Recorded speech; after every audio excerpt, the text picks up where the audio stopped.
Then on the strand, with steeds and treasure, and armor their roomy and ring-dight ship was heavily laden.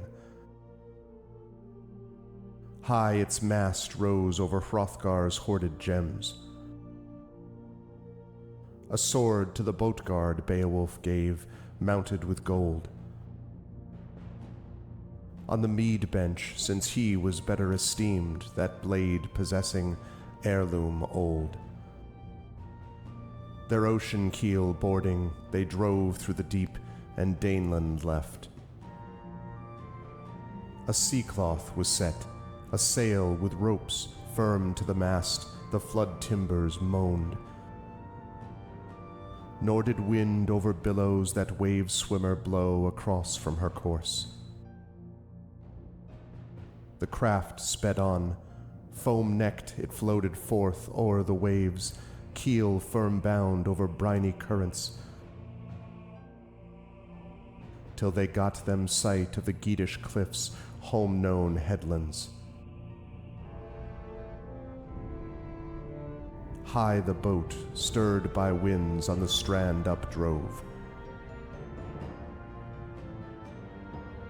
Helpful at haven the harbor guard stood, who long already for loved companions by the water had waited and watched afar.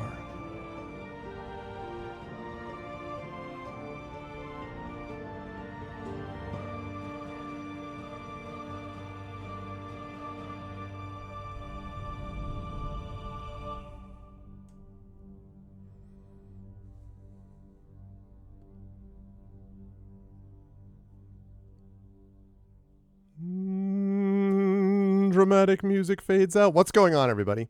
Welcome, Arvanauts. Welcome, everybody, to a Tuesday stream. This is July 23rd, 2024. It's just about 12:30 p.m. Eastern in the year of our Lord, 2024, etc., etc. It is also the second to last stream, last Tuesday stream, excuse me, the second to last Tuesday stream before we head out for Gen Con and the beginning of Arv's August travels. Arv's August is going to be a very busy August, but I am excited for it, and I can't wait for all of the stuff that we're about to do.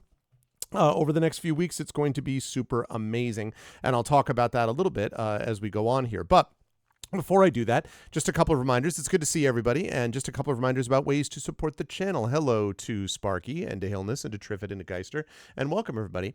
So yeah, let's talk a little bit about what we got going on. If you haven't done so already, please follow the channel. Please check out our YouTube with !ArvTube, and if you're watching me over there, welcome. And if you are, please consider subscribing to me on YouTube. We are at an all-time high in subscribers, and we would love to see that number continue to build up. I am super excited. August Elleron, I love that. I'm super excited for everything that we've got going on the YouTube channel, which is going to be awesome. Also, don't forget to check out Gen GMs, which is the show that I do with Zach Clay. Content is going to be on a more regular basis now. We just recorded our new long video, which is going to be getting posted probably next week. But we've got new shorts on the way and all that, so definitely check out Gen GMs as well. But yes, my YouTube channel, !ArvTube. Discord, !ArvCord, where you can hang out with the Arvanauts in between streams. Twitter is !ArvTweets, Blue Sky, !ArvSky, website arvanelleron.com. Financially, !ArvShop, that's the merchandise area where you can get a lot of stuff relating to this channel. !ArvTrayon is the Patreon, that's really the financial backbone of the channel and really helps us do a lot of stuff, including commission art and videos and all that kind of good stuff. So please consider supporting us there. You can also, when you do that, get inspirations to help our players and other cool swag and things that you can get.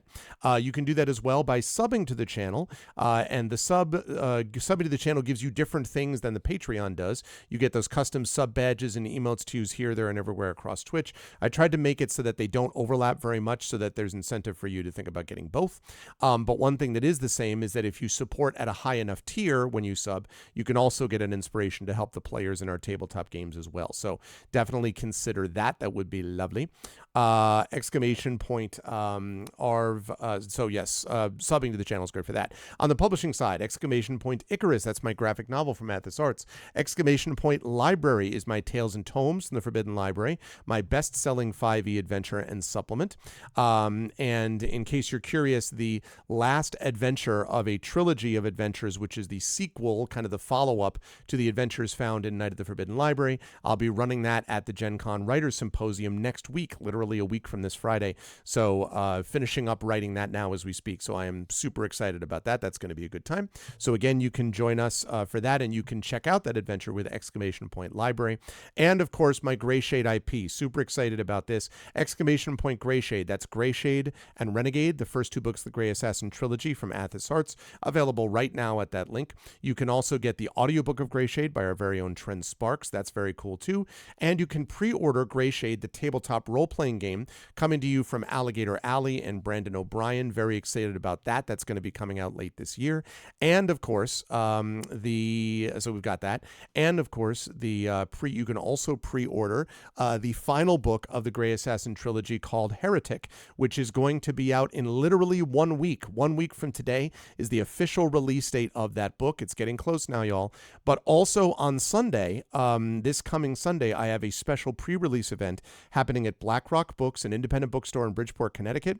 We are RSVPing, and we're actually starting to see some good numbers of people getting in there based on it's not a big store, so, it's tight there. So if you were in the Southern Connecticut, Southern New England area and would like to come be the first person to be able to get, of the general public, to be able to get a copy of the print versions of Heretic, I'll also be able to sign and sell you Greyshade and Renegade copies as well. Don't worry, I got you. That's 5:30 p.m. on Sunday, so that's going to be super cool, and I'm super excited about that too. Let me see. There's one other thing that I'll announce in a little bit, but anyway, that's going to be happening on Sunday, so I'm super excited for that. And again, all of that you can find out at exclamation point Greyshade. What if you ordered 4 copies somehow? See, that's the thing, Illness. You always are just like, you do such a good job ordering things, and then I always feel guilty because you order so much. But I have always appreciated your support, my friend, as you know. Yeah. And as always, exclamation point BLM, Black Lives Matter. And for some reason, I'm feeling very good these days about that particular tag, even though I won't get into this right now, except to say that I think it's pretty amazing that we have the potential to do something historic in just a few short months here in the United States. And I hope that people will keep that in mind when they get ready to go to the polls in November. It's really important. Everyone needs to be out there voting against fascism. It's a very clear choice. And so we're going to be talking about that more as we get closer to the election. So exclamation point BLM for that. Exclamation point Help Now. That's the World Health Organization page on suicide prevention. Very important to reach out to others when you need help and reach out to others when they need help as well. The 3 copies were an accident. That's what I mean. That's right, Illness. That's right. I'm just here for the MFA. And then, of course, exclamation point Ukraine, Ukraine, to help the people of Ukraine. That's another reason to vote in November. To help the people of Ukraine fight back against an illegal and illegitimate war with bravery and courage, and send the message we will do so for others in the future as well. Now, one quick schedule note. Now, today we have got Beowulf Horror at Herrogate with TariToons, and I'm going to be introducing you and chatting with Tari in just a minute. But then this afternoon, we have had a schedule change. Unfortunately, one of our players has had a real-life situation come up, which means that we will not be able to do Ghosts of Saltmarsh. That's too bad, because I wanted to do one more session with By the Dice Roll before we have our live event in August. I do want to encourage you, if you're coming to me from somewhere in Europe, and specifically somewhere in Europe where you'd like to travel, I would love to see you folks. I was just talking to TariToons about this. I would love to see you folks live at this event, which is happening at the Omnibus Theatre, the Clapham Omnibus Theatre, August 17th in southern London. I would love to see you there, and I already know there's some people who are going to be there that are on this channel that I have talked to about that. But it would be great if you're going to be there. First of all, please do consider it if you can. But either way, it's like £7.50, but we really do need to keep selling tickets for it. So please do go and buy those tickets, because it is going to be really helpful to us to be able to have a sense of the books that we can bring and all that kind of stuff. So live event in person, where you get to meet some of your favorite Arvanaut personalities, as it were. Very excited for that. But please do consider going to buy the dice roll. That is now officially, that page is now the right page. It's all super secure and it loads pretty quickly and all that. So please go there and get tickets for that. But in any case, that's the group that I'm playing with this afternoon. But one of the players is unable to make it. And so as a result, we are going to have a bit of a difference. It is going to be Barony. So we're going to be playing a multiplayer game of Barony, and it is going to be at a minimum myself. I believe it's going to be me, Undeveloped Bruce, Pyron Jade, and Darksaber 2K. So the four of us are going to be playing Barony. Barony is ridiculous, and it's super fun, and I've had a chance to play it once. It was a blast, even though I didn't know what the hell I was doing. So it's going to be great. That's going to be happening over on GOG.com's Twitch channel this afternoon, and that is going to be the last GOG stream for me, the last Pen and Pixel stream, for at least a couple of weeks. There is a chance I'll be able to get one in on August 6th, right after Gen Con. I might be able to get a GOG stream in, but then I'm definitely going to be off again for the 13th and the 20th because I'm going to be in England, and I'm going to talk a little more about my plans for basically the next 3.5 weeks or so on Thursday. So I'll talk more about that when we get there. But Barony time is going to be this afternoon, so that's going to be fun. Okay, so I am going to unmute myself and let Tari know that we are ready to go, and then I am going to unmute her. And last but certainly not least, I am going to go over to reveal to you, wait, the sound of the notifications. Oh, there it is. What's up, Effect Life? 39 months. They've subscribed for 30 months in advance. Wow. I didn't even know you could do that. Thank you, Effect Life. Very bold. What happened? Listen, sometimes life comes at you fast. What happens if, for example, like let's say that there's a major political party that right now has a vice presidential candidate that makes jokes about Diet Mountain Dew that everyone really hates. What if, they decide that they want to replace that guy? What if it turns out that 30 months from now, I decide that I too am going to not be available and I'm going to be replaced? I'm joking. So it says they subscribed, according to this on my thing, it says they've subscribed for 39 months. And then it says they subscribed for 30 months in advance. That's what it says. It said that on my message. Do you see it? You can even see it on Twitch. Do you see it on the screen? They subscribed for 39 months. They subscribed for 30 months in advance. Maybe you subscribed before in advance or something, and then you have a yearly subscription. I don't know. Apparently they think that you've subscribed for longer than that. I don't know. Either way, Effect Life, it's good to see you, man. I hope all's well. Very excited to meet you in person next month. Also, this very troubled expression that you see on Tari's face is because of getting the camera fixed. Why is this person calling me now? I don't have time for you to call me now. So yes, but maybe I don't see flashing. Maybe. Hello? It looks like it works. Yeah, I hope so. It looks like it's working. Yeah, for now. Zoom is kind of having a stroke. I don't know what's happening. Zoom being Zoom. Well, hi, Tari. It's good to see you. Hi. Okay, so now with Tari on here, I wanted to mention this quickly. So you were going to get a chance. You think that it's just like, maybe you're like, all right, whatever. I see Arv every week. Like, I don't really care. Like, whatever. Yes, but did you know that if you go to this August 17th event, you will be able to meet such notable figures as Emily the Invincible in chat, as Effect Life in chat, as Classic Horror, not currently in chat, but going to be in chat, as, well, that's really all. No, just kidding. As TariToons is going to be in chat, you will be able to meet TariToons. Tari will draw characters for everyone in the audience. I'm just kidding. No, Tari won't do that. But you will get a chance to meet Tari. Well, I mean, if there's time for that, I might actually, so. Well, listen, I wasn't trying to, All right, then. You heard it here first. Maybe you'll get... It's not a promise. This is just, I don't know the logistics of the place and whatever, and what, the plans are for the evening, so... Yeah. It's not a promise, but it's a possibility, chat. So, yes, Tari managed to get her passport just in time. Yes, she did. But she did. So it's true that renowned German efficiency rooted through the consulate in the Netherlands somehow worked. and and Tari managed to do it. I'm super excited to see Tari. It's going to be great. Oh, So in you'll the end, yes. the consulate wasn't the issue anymore. Like Oh, in the was it? beginning, yeah, because like it was like really difficult to get an appointment because of like Corona. They had like a huge backlog. They still had like a Still? fucking backlog for Brexit. Wow. Like it was that bad. Wow. They basically have like one office to take care of like all of the German immigrants living in the Netherlands, Great. which is a lot, mind you. So, but like in the end, the issue was like the city hall from the last place I lived in because they were being a little tardy. You know, just not great.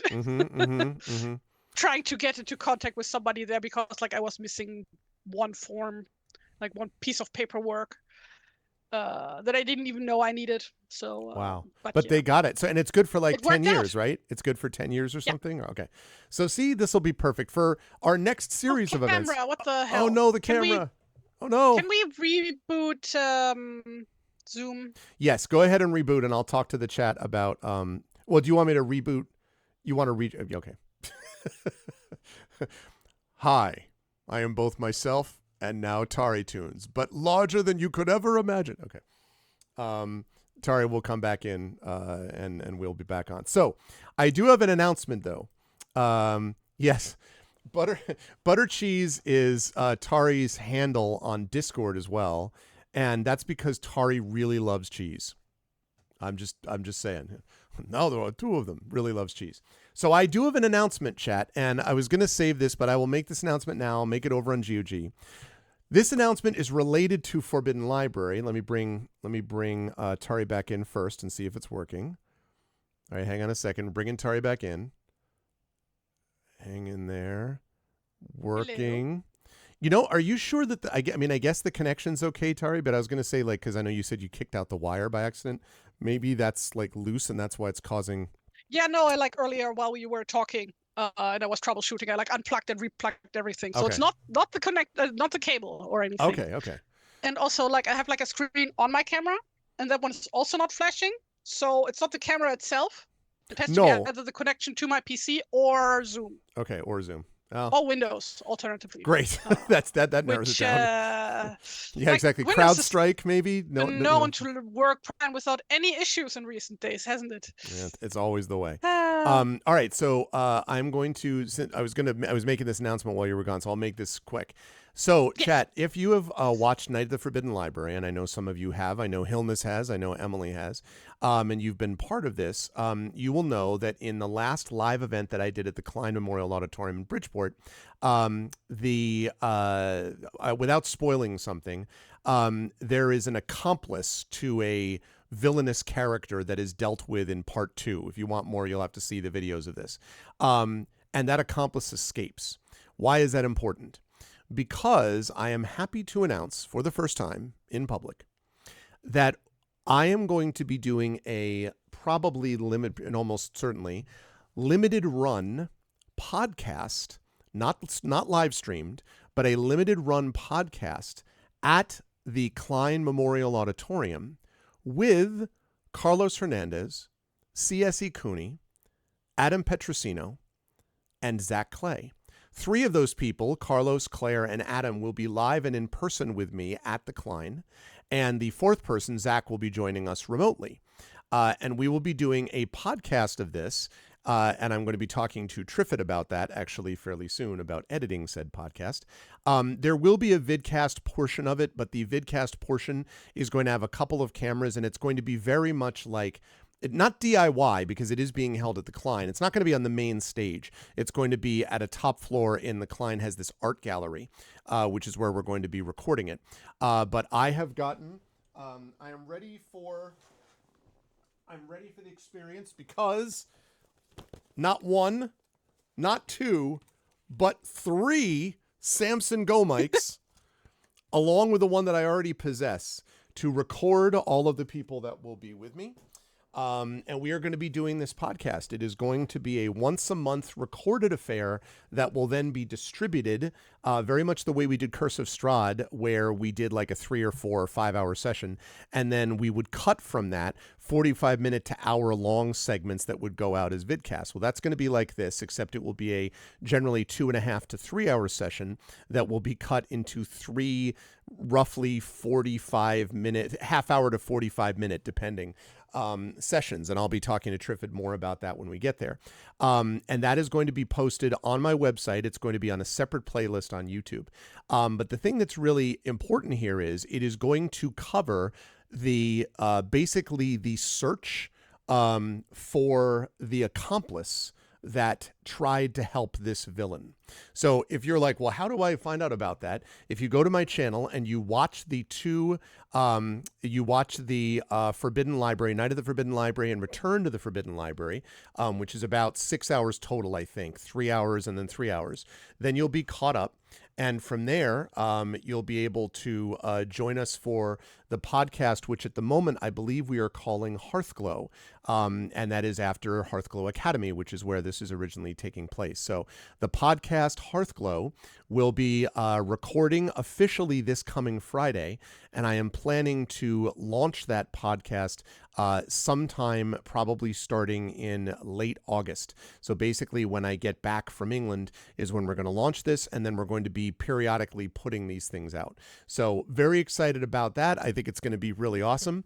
And it will be much more sort of audio format based to begin with. We even have one of those microphones I showed you is going to be used to capture the sound of the dice as it rolls.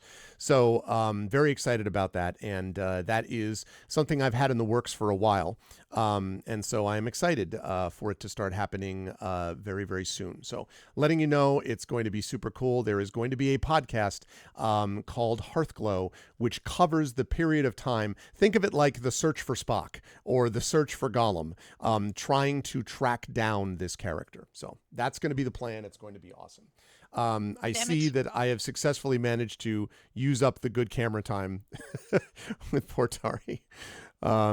Tari's trying to get her camera functional because it's... I'm just going to switch over to the stupid old Logitech webcam. Yeah.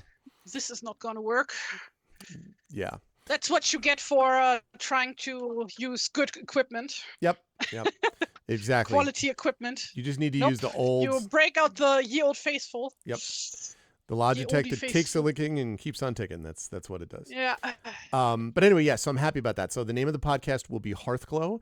Again, it will be available on my YouTube channel. It will be coming out roughly 3 times a month, I think is the plan.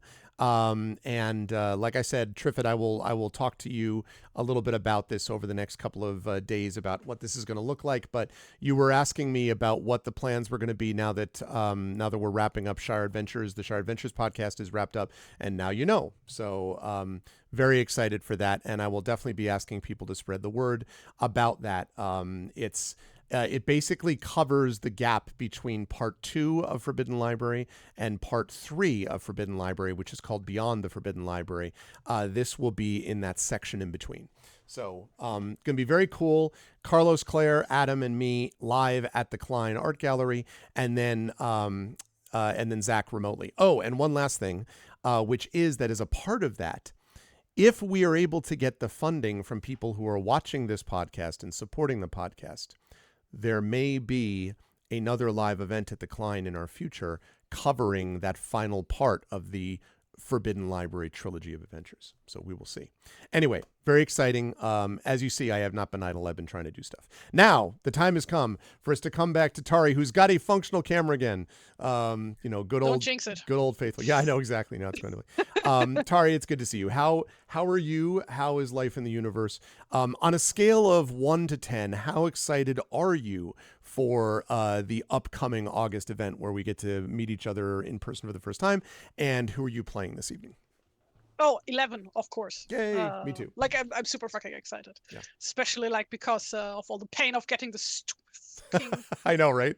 passport. Yeah. My God, it was a fucking odyssey, let me tell you. Like, actually, it's... And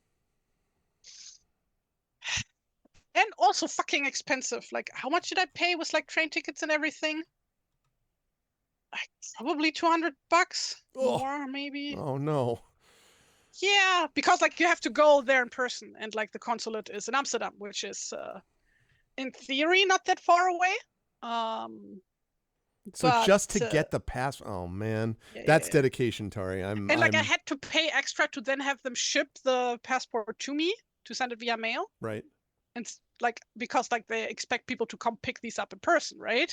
But like that would of course be much more expensive because I would need Yeah, to get isn't it that done. offensive to everybody else in the Netherlands? Like the only place that matters is Amsterdam. What the hell? Like, you I know. mean, like that's just what. I mean, to be fair, like most foreigners do move to that area. It's like the thing, like to most foreigners outside of like that area does not exist. I see.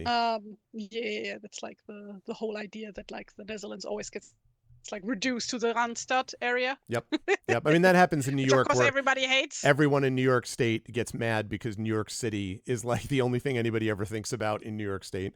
Yeah. So yeah, twas ever thus. Well, I am To be super fair, the grateful to naming you. does not help. You know that like the state and the city have the same name. That's true. Well, and you think about it, right? So Like there's multiple, like Buffalo's a big city, Syracuse is a big city, Albany is a big city, all in New York State. But again, all that anybody ever thinks about is like New York City, like, yeah, but I didn't even know those were in New York State. So yeah, but it's far. New York is a big state. Anyway, I'm super excited that we're gonna get a chance to see you. big city too. And you right, and we'll have a chance to see you, and people will get a chance to meet you in person. It's gonna be awesome.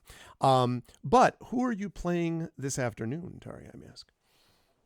I am playing Gino Fefa, who is a freshly baked adventurer leader type, freshly baked hero. Who That should have been my used to subtitle. be Horror at Herrogate, freshly baked hero. That should have been my subtitle. yum Yeah. yum yum, fresh out of the oven. Yep. Who used to be basically right-hand woman to Hunsilt, who perished on the island that we had traveled to. But now she literally picked up her sword and is now taking her place. Trying to fill the large footsteps that Hunsilt has left behind. And that's not just because Hunsilt had bigger feet than her. Though that's true. Yeah. But yeah. No, that's yes. So Genevieve is with us, and actually, we had the chance to talk a little bit about her. But one of the things that Tari mentioned as I was prepping for this that I thought was interesting was that Tari also is learning about this character as she's playing her. Right, like this gets sort of realized through play. And I think that's fascinating. I actually think this is the first time in all my many years of GMing that I've had someone pick up a character directly connected to that other character that they had. Like I've had obviously people die, characters die I and did that whatever. before. I did that before, mate. When? I remind you with Shire yeah. Adventures. Yeah, but that wasn't where because Granny of it. But that wasn't because of the death row. Grandmother Yeah, but of one Laura Hopesinger. that's right. But that's was one of the player characters in. That's true, but that's not the same thing Game because Laura didn't die. This isn't I have to pick As up far as we the. know. Well, that's true. Yeah. Well, that's dark. I didn't. No one ever Well, dies it also there. got okay? very dark in Moria, mind you.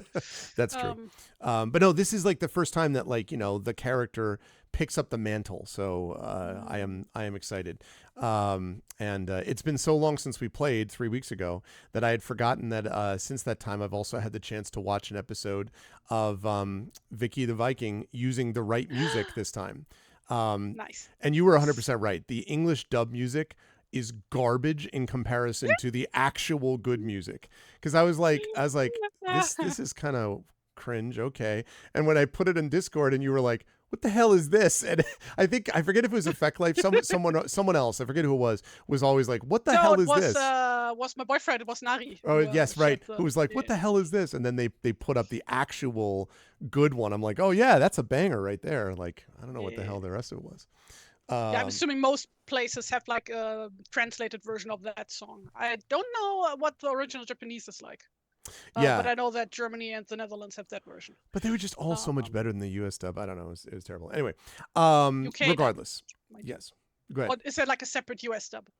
Well, I mean, I shouldn't say that. Or the English dub. Like, all I know is that the music was just... I don't understand it. It was not at all like it. Like, it wasn't anywhere close. Like, yeah, that just happens. I don't, anyway. But let us talk about what happened in our last session, and let's get Genevieve here on her merry way. In our last session, we were introduced. There we go. Let me get my music going again. Hold on a second. Yeah, there it is. In our last session, we were introduced to Genevieve as more than just a follower. We were introduced to Genevieve the hero. And in case you're curious and you're like, well, what about the other followers that are there? Let me show you what we have. You can see that we now have 4 followers because Genevieve is no longer one of them. But the followers who had gone after Runesild have now followed Genevieve as she continues her heroic journey. And Genevieve, upon arriving back, still, grief-stricken at the loss of her friend, was confronted by a merchant, Ingvold the merchant, also aisle 3 in IKEA, who explained certain things about what had happened. Specifically, that there was an area which was originally well known for trade that had gone almost completely silent. Boats were not going to or from, and the reason apparently was because of some mysterious creature. The rumor is that the dead themselves had come back to life and stalked the earth and were essentially threatening the people of Herrogate. Now, part of that might have just been a merchant wanting to maintain his trade route, except that when the Genevieve and company inquired further, they discovered that it was Ingvar, Ingvold's son, Ingvar, who had been also lost at sea with a trade boat that was supposedly doing this trade route somewhere around Herrogate. And so Ingvold, who had originally been planning to hire Runesild until Runesild was no longer appearing in this picture, then hired Genevieve and said that Genevieve and company need to find out what it is that has happened. So, aided by her followers, Genevieve agreed that this is what needed to happen and set off to Herrogate. Now, whereas our last... Oh, go ahead, yes. She first went to the King's Hall. King. That's right. And had an audience with King Sigiheri. That's right. That's right. Yes, had an audience with the king in which she explained what had happened to Runesild, what she was planning to do to try to pick up the banner, from there, and also to hear from the king about what would be needed, what the king would need from the hero going forward. And so, yes, that was important. We had the interaction with the king, and I think it was maybe right after the king that we then met. I think maybe that's when we met with Ingvold. I can't remember. I feel like it was when you were just getting off the boat that Ingvold came to meet you, and then maybe you went she was like, I need to go see the king. And then go to see the king. Yeah, that's right. Okay. So yes, and then set off down this coastal journey. Now, whereas in our first session, the Hermit Sanctuary, our first adventure, that involved an overseas travel. This has involved a coastal travel, basically hugging the coastline to get down to where Herrogate was. This has not been a journey free of peril. Getting through the rocks and shoals was not an easy thing, getting out of the mouth of the river to enter the more open sea. Wait, that was super easy. Didn't I get like a natural 20 on like the roll to get like out of there? Listen, I'm trying to build up the tension, all right? The very, very complicated... No, it's true. Yeah, that's true. You actually kicked ass on that check. I did. And the other part of the portent, which was fulfilled on the journey, was the meeting of these massive sea creatures on the other side of the boat. And in fact, it was towards the end of our last session where the crew looked out at the side of the boat where these creatures were just surfacing. Guy, follower who is right here, who usually is very taciturn and says very little, was particularly moved by this effect. And we talked about the impact that might have on Guy going forward. And so that indicates that somewhere the universe, the fates, the gods, something is looking down on this endeavor in some way or another. Just as a bit of housekeeping, right now the follower pool is as follows. The followers have no inspiration. There is 0 inspiration for the followers. I, the GM, have 1 inspiration available to me, and Genevieve has 3 inspiration that is available. And of course, you all know that you have your own benefit of having, those of you who have supported the channel and or the Patreon. You know that you will also have inspirations that you can use to support Tari if you wish. So that's going to be awesome. And I'm sure that you will be well engaged when they're about to fight 65 monsters at once. I'm sure it's going to be just fine. So with all of that, we are going to 65 troll-sized, 65 chicken-sized trolls, or one troll-sized one chicken? troll-sized chicken, one troll-sized chicken that is immune to all weapons. That'll be great. Oh, it's a cuckoo. Its attack does like 35 sonic damage and. No, from Legend of Zelda, the cuckoos. If you can't kill them, but if you hit them, then they swarm you. That's true. But it's the same. You remember, like in A Link to the Past? Yeah, this happens. Anyway, so this is where we are. So we pick things up as shortly, basically the next day after this encounter with the sea creatures that I previously mentioned. And as the ship pulls its way around, the next day, and we're going to move you. I don't want to control your token, but I'm going to move you here just so you can see. I hope you're moved by this. Very much so. As you pass through a narrow strait between 2 craggy islets, Genevieve arrives with her crew in the sheltered bay of the fishing settlement known as Herrogate. In the distance, there are snow-covered mountaintops that jut out of thick fog drifting down to the longhouses in the valley by the shore. There are fishing boats tied to the dock, which are swaying back and forth in the gentle waves that lap the stony beach. It is daytime, and yet even though it is daytime, the settlement is quiet and still, so that our longboat knifing through the water, the otter, seems like the only sound in the world. And the crew brings the ship alongside the dock, and I have a map for all of you. I'm sure you'll be excited to hear. And the map looks like this. Please ignore the numbers. That matters not. But here we are. Could this be a point of interest? Perhaps. Could this be a point of interest? This right here may be the most important one of all. Okay. Oh, yeah. Okay. So do you want to move your token onto the, you able to move your token onto the map for this one?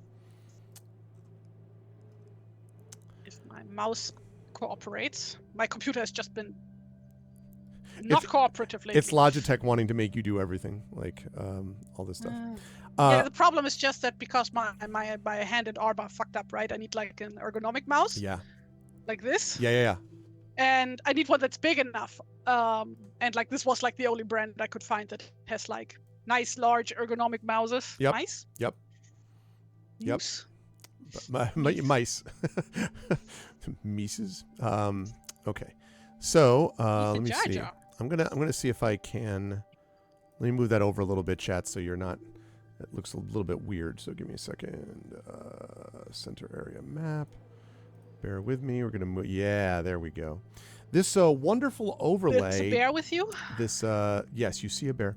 There's an wonderful. This wonderful overlay is done by some well-experienced artist. I don't know. It's a person I've done some work with before. You know, they're pretty decent. Yeah, so if you like it, you should go see. I was going to make a bad joke about generative AI. You should not do that ever. What you should do is you should go to TariToons. And seriously, now I'm not going to throw a bunch of commissions Please at Tari. Please don't come to my house. No, I was going to say don't do that. I don't want to make you do commissions, but seriously, if anyone is ever like, I wish I really had a person who could do awesome cartoon art because I need X, Y, and Z, can I recommend that you get in touch with my good friend TariToons, who is a wonderful artist, seriously, and very I don't think I told you this, Tari, but your art reminds me a bit of Mike Schley, my favorite map maker's map making, because there's a character to it. Like a lot of maps are very I don't know, cut and dry. Like they feel like AI created, they're just very grid oriented and boring and all that. And what I love about his maps is that they feel alive. They have this real life to them. So I wanted to pay that compliment because I feel like your art feels alive to me. So if you want that too, chat, you should come to August 17th and then demand that. But that's not Tari my draw skill. for you. That's just because my drawings are all haunted. Oh, okay. Every Well, drawing contains a ghost, actually. listen, I mean, that's fine. If you can summon ghosts, that's a cool ability. Jesus. All right. Anyway, so the crew brings the ship alongside the dock and secures it in place. But there is a sense of unease, Genevieve, that falls over you and the rest of them because the settlement appears deserted. Some of the buildings you can see that are closest to the shore have actually fallen into disrepair. And there is a breeze, a cold breeze whistling around the structures and through the muddy streets. You can actually feel, goose pimples right on your flesh. You can feel the hair standing up on your arms a little bit as the air passes over them. So there's no one here to greet you. No one walks up to you here yet. So what are you going to do with your crew? Are you leaving them behind with the ship? Are you leaving a follower with the ship? You know the drill on that. Like, how do you want to do this? So we are in Herrogate now, You are right? now in Herrogate, yes. At least And we have this made part of landfall, Herrogate. right? Yes. Okay, so what time of day is it, first of all? So you have arrived in the early afternoon, probably about 1 p.m., which is one reason why the fact this place is deserted is weird. Like, there's literally no one that you can see on the streets.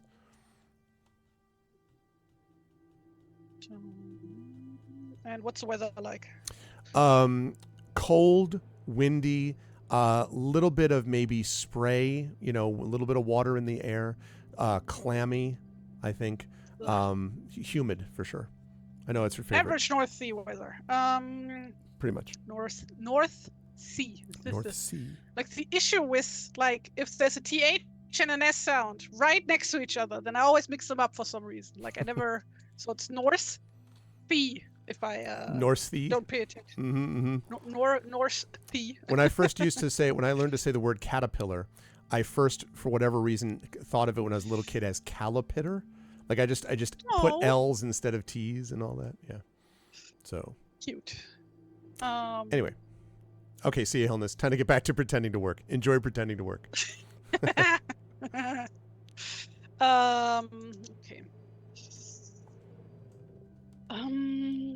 Are there any other boats?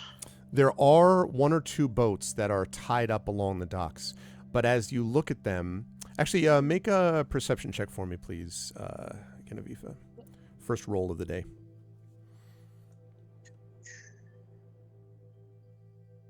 They see me rolling. Say, hey, Hoping that they can get a natural 20. They get a natural 20. No, they got a 7-7. Okay. Yeah. The 7-7. only thing you note is that there are two other boats. One that is, I'll point it out on the map. One that is here, and then one which is down here. Your boat is tied up along here.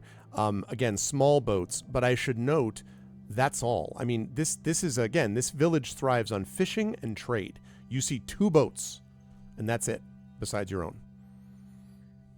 So I don't remember the details of the briefing that we got from what's his name? From Ingvar? Sorry, Ingvold. Ingvold, yeah. But I do remember that I deduced that it must be about revenants, Draugr. Also because of the cover picture. Yeah, that was yeah, really. Yeah, that's a Draugr. Because and I know also what those look like. even if you didn't know and I know you know that separately, but also anyone who's ever played Skyrim could take a guess, as well. Maybe. Yeah, or Valheim. And right, that's true there is a rumor, or frankly, like Barrow Whites, the same kind of deal with Lord of the Rings. There is a sense that something has gone wrong with this. This village used to be very busy because it sits in a prominent spot, and it's not only fishing, but a lot of boats sort of put in here before they head north up to where the king is or south along the coast. And the fact that there has been no boats coming out of here for well over a week, maybe 10 days now, and the boat that was originally supposed to come back with Ingvold's stuff has been lost. The boat, in fact, came back. I think the boat did actually come back, but there was nobody basically on it. The ship was largely wrecked. All of the goods were gone, and Ingvold's son, Ingvar, was also gone. And so it's a mess. Something has happened here, and there are rumors of the restless dead. So that was what you basically heard. Okay, so Genofifa goes to instruct the crew. Okay. to like make proper landfall with the ship, but like be ready to leave on a moment's notice should things go south, and also that we will go scouting ahead, and if anything should go wrong, or for whatever reason we are not back by nightfall, that they are supposed to leave and make camp somewhere up north on the coast, where we then would rendezvous again, like have them wait there for a week. If we don't show up, then just assume that we're dead and leave. Okay. So you tell the captain that, who barks out orders to the crew. Before you leave the boat, though, one question first. Are you leaving a follower with you to help with this? Because remember, the follower... No, like the followers are all coming with me. All the followers, okay. Like, all right. Yeah. Okay. So Fenoifa, who you may remember, for those chat does not remember, Fenoifa is the daughter of the lost crewman, the person who lost their lives in the last adventure. And Fenoifa, the 16-year-old daughter, joined with the rest of you as part of the crew. Fenoifa says, as you're about to leave, excuse me, I have heard some of them have talked about the restless dead. This place. She kind of looks around. You can see the wind is kind of whipping her water sprayed hair that kind of hangs loosely about her shoulders as she looks, and you can see her eyes are kind of wide. And she says, "Do you think it's true that the dead walk the streets?" I don't know. But that's what we are here to find out, right? But you can't stop the dead. That's what they all say. The others on the boat.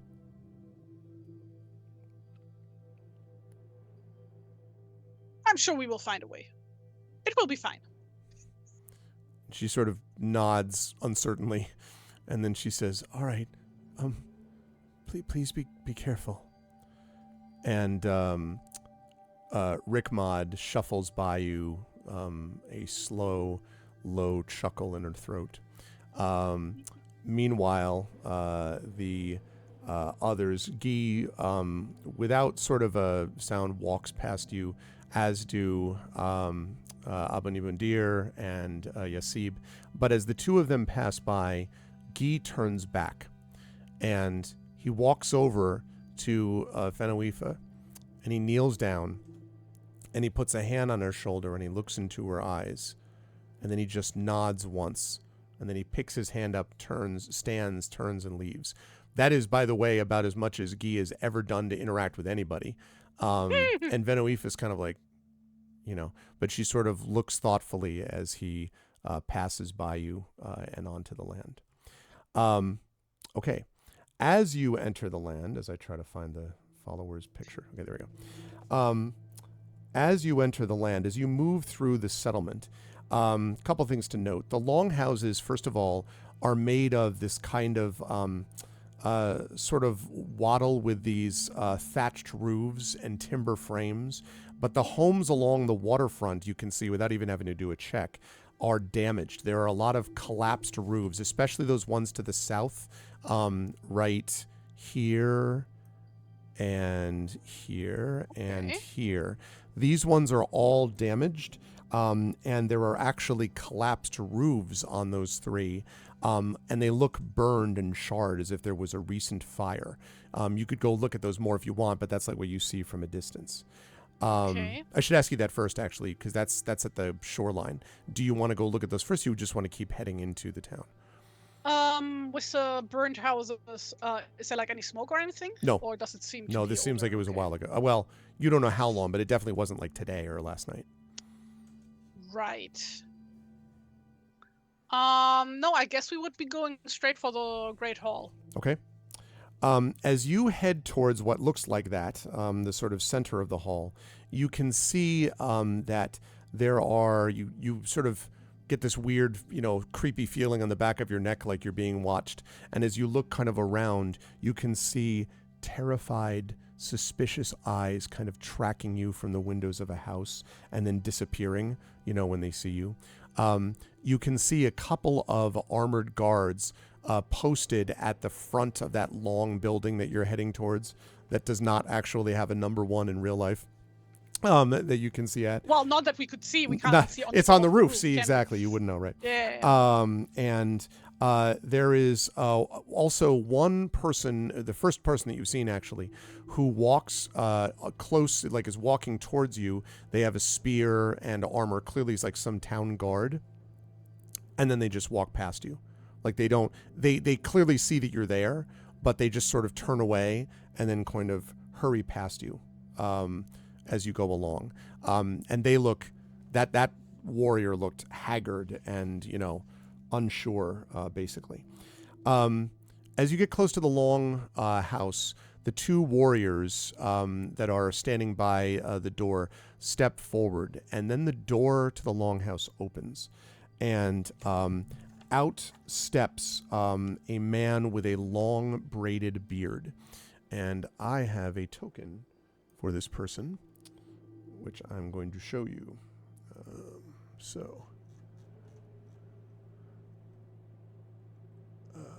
right. Yep. Okay. It was here. No, it's not it. Hold on, I'll find it. There's like, I got 1 million tokens originally. Okay, so.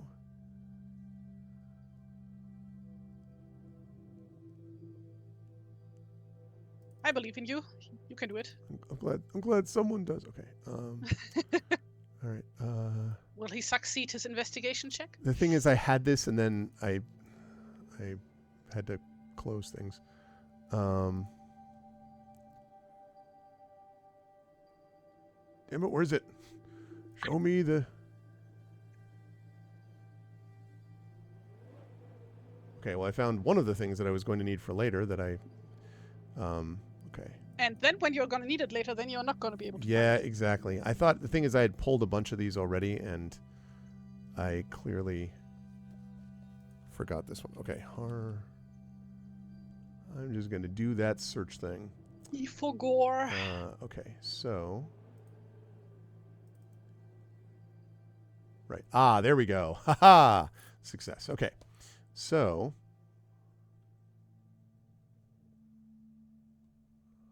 Here we go. So, you see this, just a moment. Okay. So this man here, who's not that big, there we go. Oh.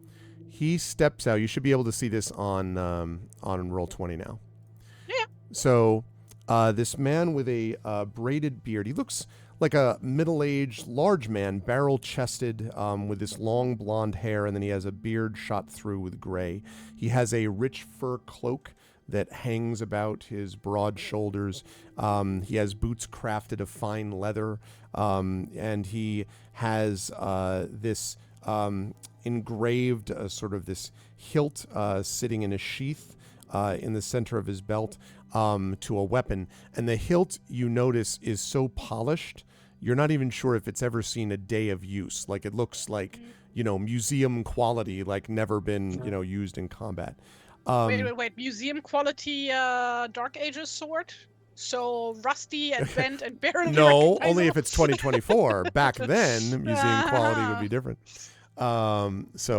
Hey, Sparky. Oh, yeah, this is a duet system, the Beowulf system is. And that's cool that you're running one for your brother. That's awesome. Yeah, this is the Beowulf system that Tari and I play once or twice a month. Okay. So he steps out. So clearly, I mean, you would have to assume that this is the Eorl or the leader of this place. But you can tell that his demeanor is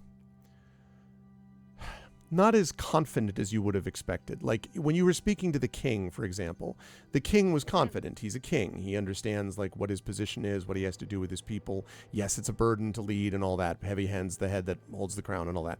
But the point is, he still had a confidence about him. That's not the feel that you get from this person. He holds up a hand and he calls out to you and he says, "Hold! Who are you? And why have you come to my settlement?" Yeah, Gelofifa stops. and takes off her helmet and says, "Greetings. My name is Genevieve. My friends and I, we have come all the long way from Xanten, because we have heard that your city has fallen on some ill times. We're hoping to lend a helping hand in the matter." Then you have come for no reason. We have plenty of warriors.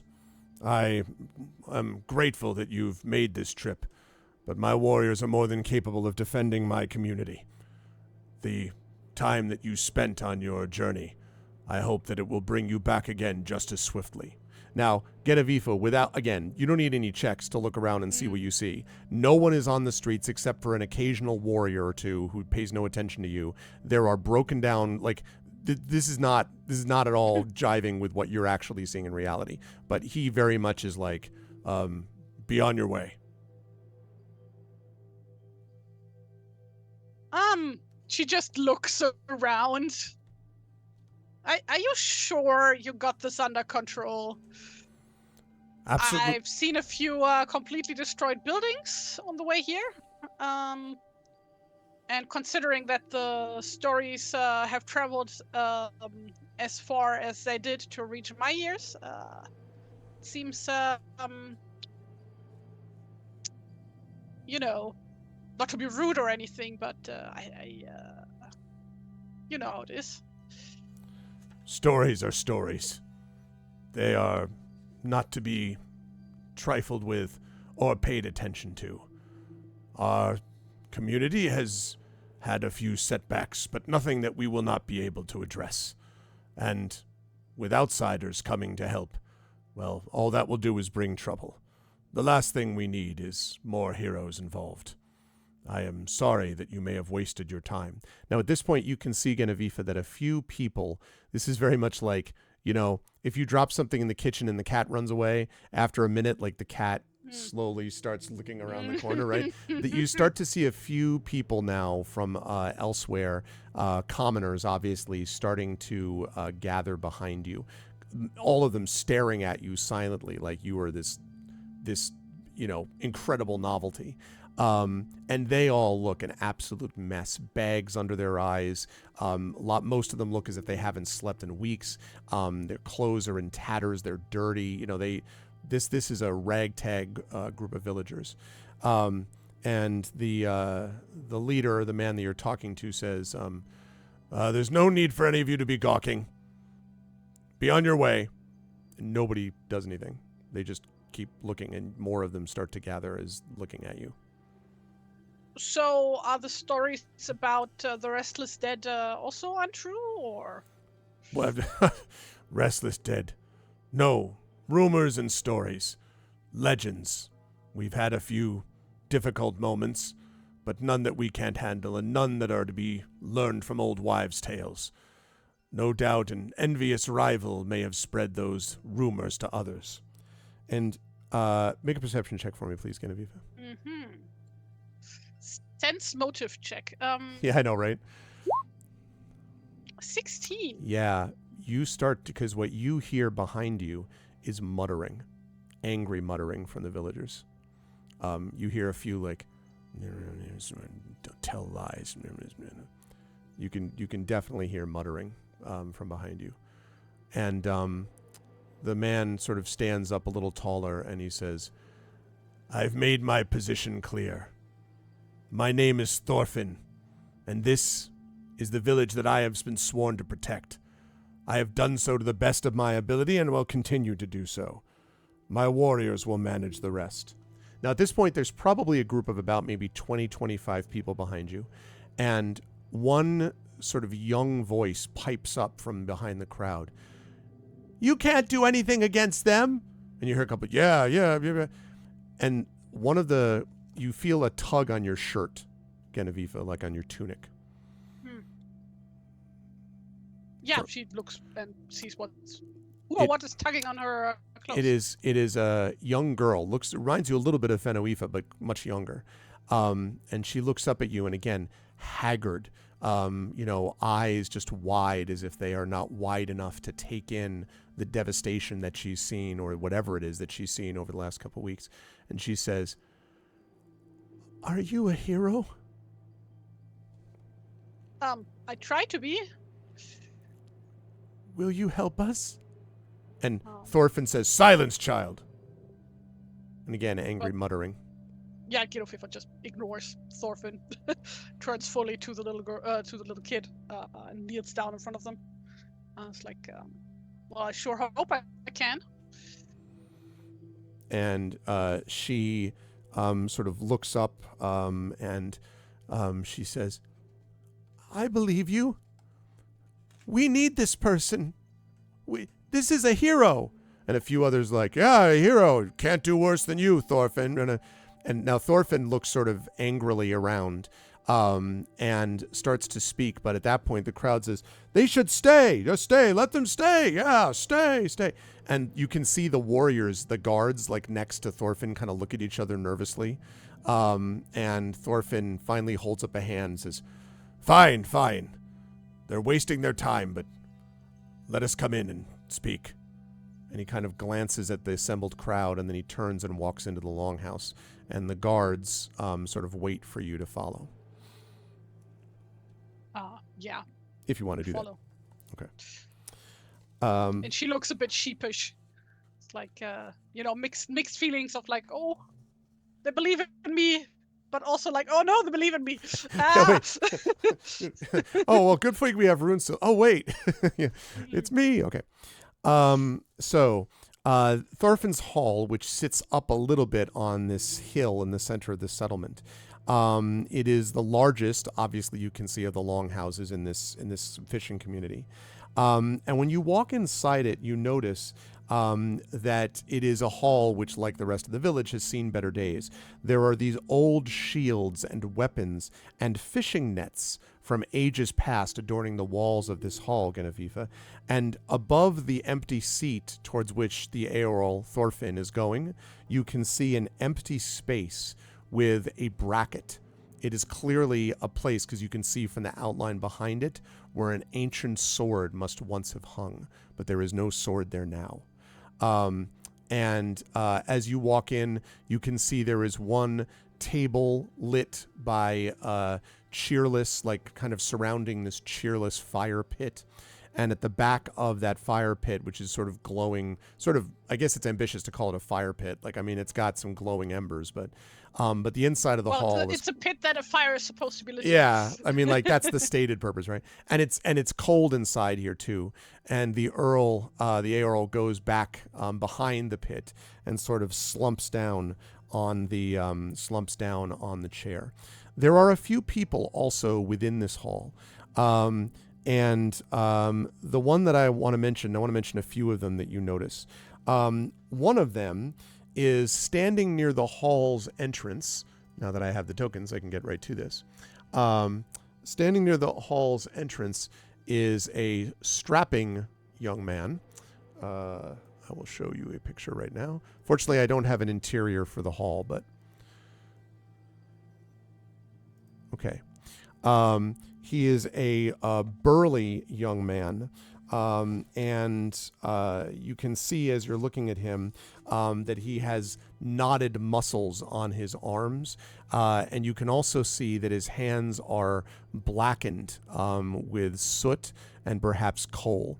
Almost certainly has to be some kind of a blacksmith. In fact, reminds you a bit of the blacksmith that you met on the last one, although he's not nearly as big as that guy was, but you can see that he's very stockily built, and he sort of watches you as you go. Now, he does not have a haunted expression, but he's very much got the sort of grim, watching the doomed hero walk by look type of thing, as you pass.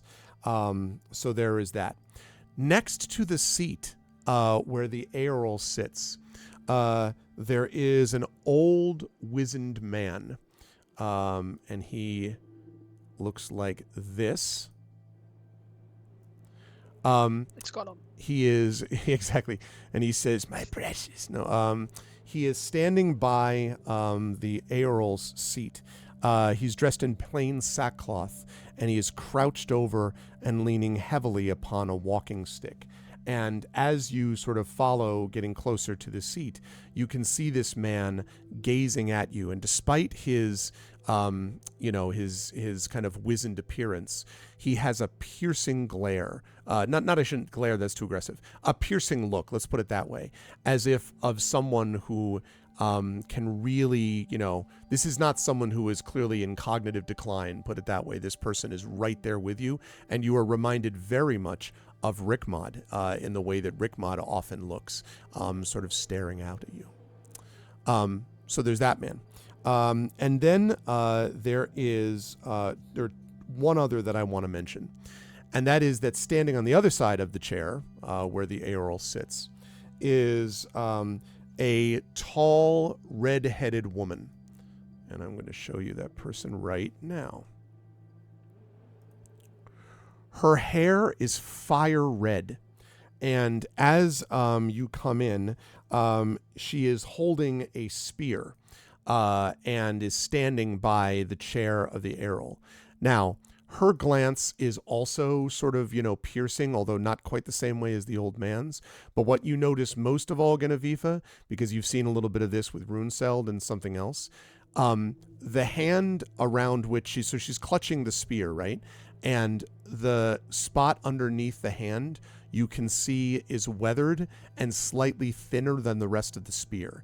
In other words, this thing has been used before. Remember I mentioned that Thorfinn's weapon looks like it hadn't been used? This thing sure as hell looks like it's been used. The spearhead is tarnished and stained, almost certainly with blood. And she's tall. And as you come in, she sort of like stares at you with her hand gripping the spear as you and your 4 followers come to a stop in front of Thorfinn, who, as I say, has slumped down on the chair. And Thorfinn looks over at you and he says, "Very well. You can state your business and then be gone. I wish for no enmity with my people, but I also don't want you giving them false hope. We'll solve this problem one way or the other." Well, then why don't you tell me what the problem exactly is from your point of view? Since apparently I have some false information on the matter. And he says, "That is true. It is a very simple matter. There was an accident about a week and a half past that caused several of the buildings at the shore to burn. It was, at the time, not close enough for us to put it out. It caught quickly during a lightning storm, and we were unable to put it out before it had burned down the roofs of some of the houses. They will be rebuilt. In the meantime, my people have given way to listening to rumor. Several people have disappeared, and there were merchant ships that passed that contributed to it. I believe it likely that there may be bandits involved, and we will track them down. However, there is no reason to believe that it is anything beyond the simple and ordinary. And I have learned over long years that when we tell stories to give ourselves a sense of comfort or fear, we do little but to deceive ourselves and make things more difficult. And, Hilda, she will introduce herself to you in a minute, but the tall, spear-wielding, fire-haired woman is silent, just her hand gripping the spear, and the old man on his stick on the other side kind of rocks back and forth a bit. You mentioned merchants. Actually, we have been told this by one of those merchants who came through here, or rather, their son came through here, and their ship went missing together with the son. Do you happen to know somebody by the name of Ingvar? Insight check, please. No, of course. Like, is this guy gonna be lying out of his ass, or isn't he? Ooh, 18. Very nice. When you say the name Ingvar, the thing that you notice is that the old man, almost imperceptibly, but not imperceptibly enough for an 18, glances over at Thorfinn, the Eorl. And Thorfinn sort of like glances in his direction and then says, I have heard of this person, yes. They came in a merchant vessel. Probably not that long, actually, before the houses had the accident of which I referred. But after that, they disappeared. I don't know what happened. The ship left. You can see for yourself there's no other boat here except 2 fishing ones. It was a longboat like the one you came in. And they departed without telling us where they were going. If he disappeared, I don't know where or what might have happened. Is that why you came to seek for this person? You said that you don't know what might have happened to them, but earlier you said you're pretty sure it's been bandits. No, I don't think these things are related. Bandits are responsible for perhaps what happened with the some of my people who live towards the outskirts of the village, and a couple of other of these merchant wagons. But as far as I know, this boat, the one that had your Ingvar, pushed off from shore and should have been back wherever they were going some days ago. The sea and the coast are treacherous, and there are bandits along it, now that I think of it. But I was simply saying that the bandits may have been involved in some of the overland caravans that have not arrived here when they should, or have not arrived at their destination when they left. That is what we are working on, to track down these things and make sure that we can stop any more depredations of commerce. Yeah, this guy is full of shit. 1 second. I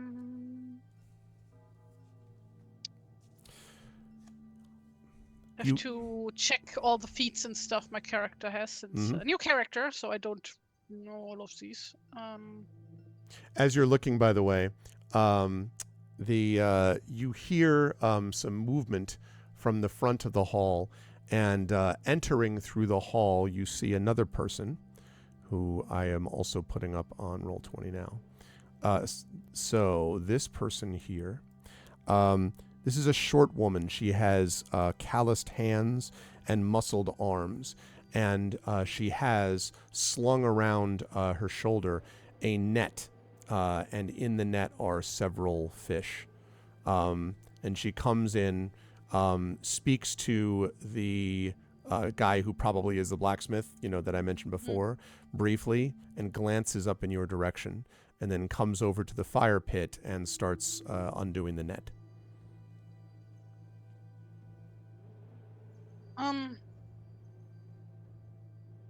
Well, be that as it may, but I did promise to go for looking for Ingvar, so if you don't mind, I would like to ask around the village if anybody else might have seen anything. And Thorfinn sort of... and he reaches for... You can now see that on the arm of his chair is there's a goblet, and he picks it up and downs it, and then slams it down on the arm of the chair, and he says, "I'll need more." And there's a moment's pause, and then the red-haired woman sort of nods and walks over to a table at the side of the hall and takes a pitcher and brings it back over and pours some more, whatever it is, in the goblet. And Thorfinn says, "Great king or Earl or whatever can't even doesn't even have a cupbearer." Exactly. You can see, by the way, these very dark circles under his eyes. It looks like he has also not slept in quite a while, Genevieve. And again, he's sort of slumping in his chair as he waits for the ale to be poured, or the mead, I guess, to be poured. And he sort of waits, and at first you wonder if he even heard you, and then he kind of says, "It's a waste of time, but if you want, you can go around and speak to the ones who will speak to you. Right now, my people are choosing caution. I don't know how many of them you're going to find. I don't want you provoking them, and I don't want you bothering them, but if they want to speak to you on their own," and he kind of waves like, whatever, and then turns away and begins to drink again. Thank you very much. That's very kind of you. And she takes a deep bow. And leaves. Okay. Now, are you talking to anybody in the hall as you leave? No. Or not? Okay. All right. I have a feeling it's probably smarter to talk to these guys while Thorfinn isn't around. Okay. Fair enough. So you walk out of the hall, and again, obviously the red-haired woman watches you as you go. The man at the door, the blacksmith guy, stares at you also. The woman, the fisherwoman, the one who had the net that was taking the fish out of the net. And you can see, by the way, there are a few fish, but like 3 fish, and they're a little bit like on the small side. I mean, that's not a big haul. And bunch of herrings. Yeah, more or less. You got some sardines. And as you walk past, you can see that her eyes follow you, and she's gazing like right at you as you go by. Her mouth slightly open, like she wants to say something but doesn't. Yes, and of course the wizened old man, his gaze. You feel like there's a lot. I hope I've conveyed properly. A lot of people are staring at you. I hope I've conveyed that. Ginofifa does not like this. Yes, I was gonna say not used to being the center of attention. Exactly. So when you get out of the longhouse, again, besides the 2 guards standing by the front door, you don't see anyone out there, almost, but you do hear the sound of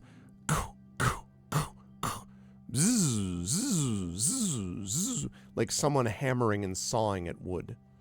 Oh, I see. And it's coming from the southern dock down here. Other than that, you don't hear or see anything else. Yeah, actually, I meant to go to the docks anyway. So, let's go there. Okay. When you get down there, you can hear the noise, where the noise is coming from. And there's actually drag marks on the sand leading all the way to... let me make sure that I don't put this in the wrong place. One second. Leading to...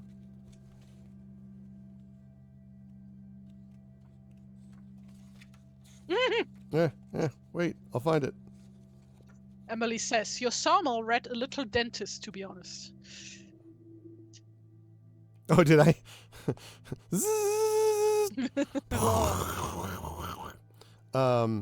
Okay.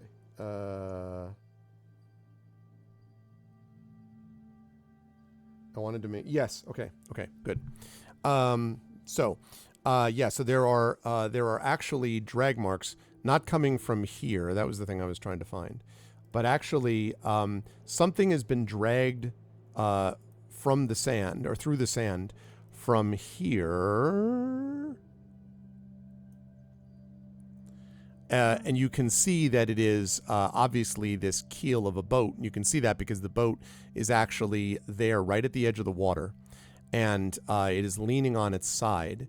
And you can see, as you look at this place, you can see there is a lanky young man dressed in a blue cloak that is hammering away at the underside of the boat. And I will show you the picture of this person right here.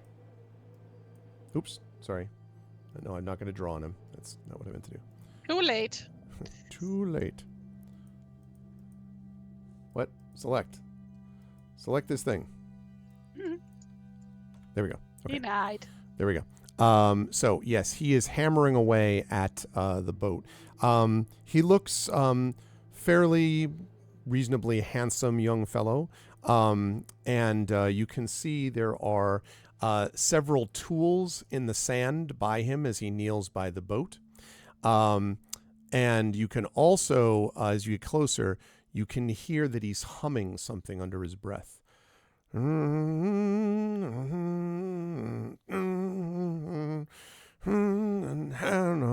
then Ah. Oh, excuse me. I'm sorry. I didn't hear you.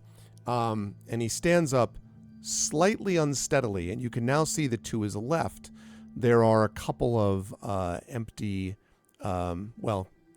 maybe water skins on the ground next to him. Uh-huh. And he stands up. Greetings. Fefa is my name. At your service. Ah. Do you have a moment? Oh, sure. I'm just working on this boat. It'll keep. We have a couple of others anyway. My name is Scard. I'm the shipbuilder here. It's good to see you. I saw your boat come in, but I was too busy getting mine to pull out here on the shore. We need to get some more boats out there. If can't get fish from too much from here, at least not as many as we need.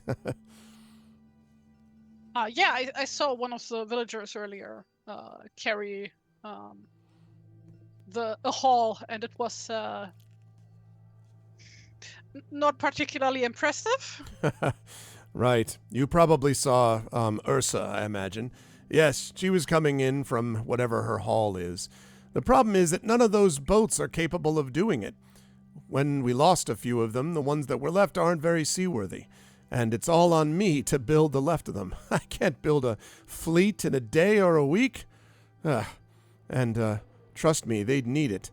Most of the people here know how to sail boats, but build them? Not likely. Fortunately, I can.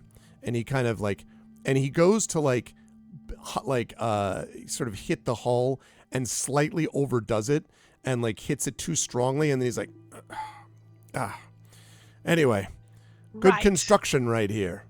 And I will say this, Genevieve, leaving aside the way he's acting, it does actually look like a very solid boat. Well constructed, well put together. Well, this is some fine workmanship here, as Thank far as you. I can tell anyway. I try. You need some work up there. It looks like yours has been through a few battles, I can see. I might be able to shore it up a little bit if you have time, and if there's a little bit of something to liberate the tongue and the palate, if you understand what I mean. Fefa just tilts her head. I don't understand. Well, and he kind of looks mournfully down at the empty water skin on the beach, and he says, if you're going to do the work I do without giving in to despair like the rest of the people here, you better have a bit of, liquid courage available to you. And as you can see, I'm fresh out. Also, I'm in between payments. I'm the only shipwright they have in this village. But do they give me what I need, the thing that's necessary to keep me moving? Well, not really. Water, they say. What good does water do? Water will help keep you hydrated, but it certainly won't keep you, safe when things come knocking. And he kind of smiles, and you can see he's slightly cross-eyed. He's not falling over drunk, but I see. Mayhaps later? I was more wondering, since you seem to be working out here by the shore quite a bit, if you had heard anything about a merchant named Ingvar? Ingvar Came through here? Ingvar. Oh, yes, I think so. I actually shared a stoop of wine with, it wasn't Ingvar. It was, no, maybe it was. Yes, I think so. He said he was heading north. None of the others, they were already afraid. None of the others would drink with him, but I said, we live now, for tomorrow we die. We might as well enjoy ourselves while here. So we had a very pleasant time swapping stories with each other, just here on the beach. And look, did anything come and attack us? No. People who huddle in their beds, they're the ones who are going to eventually be taken. But those of us who are out celebrating the darkness with a bit of liquid courage, we can manage. Yes, I think I remember this Ingvar. We had a lot of questions about the journey back. I told him what I could, but Truthfully, none of us have been far outside, at least not since Arn left, and that means we've been mostly not trapped exactly, but not willing to venture far afield.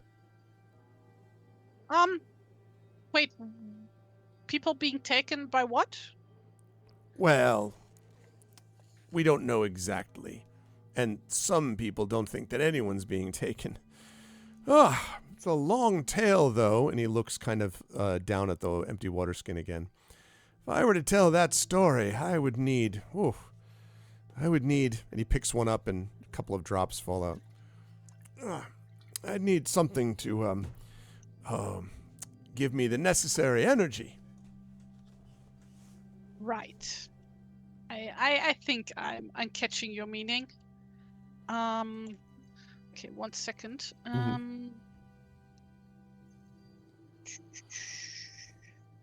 So Genoveva is actually a brewer. I seem to she remember would that. know how to make ale and stuff. Mm-hmm. So I would assume that it is not too far-fetched to say that they probably have a keg or two of ale on the boat. I would think almost certainly. Yeah, so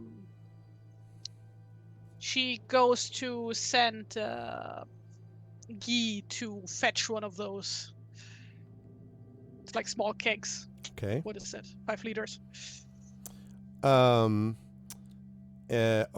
And so sends a few. While we're on that subject, by the way, can you tell me about the gifts for your 4 followers? Just remind me what the gifts are that each of them has. Yes.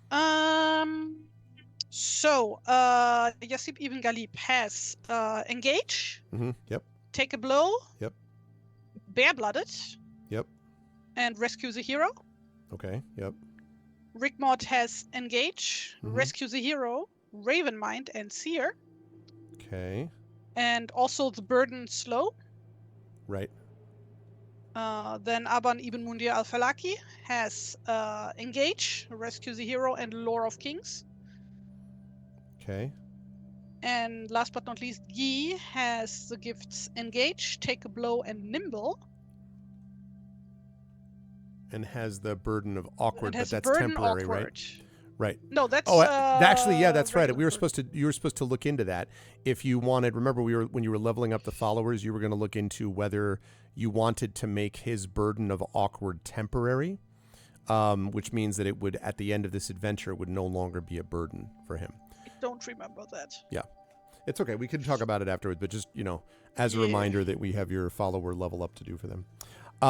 Okay, so when they come back, so none of them have the learned or old ways gift, right? Some of them may like worship the old ways, but none of them have the learned gift, I don't believe.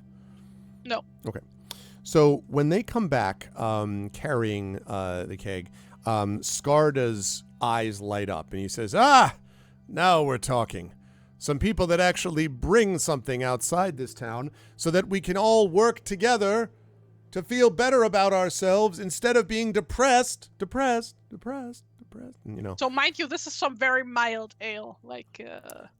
It's all right. It's better than water, right? And he clunks down and he pulls from his belt the classic battered mug, which hangs by his belt type of thing. The battered mug. Exactly.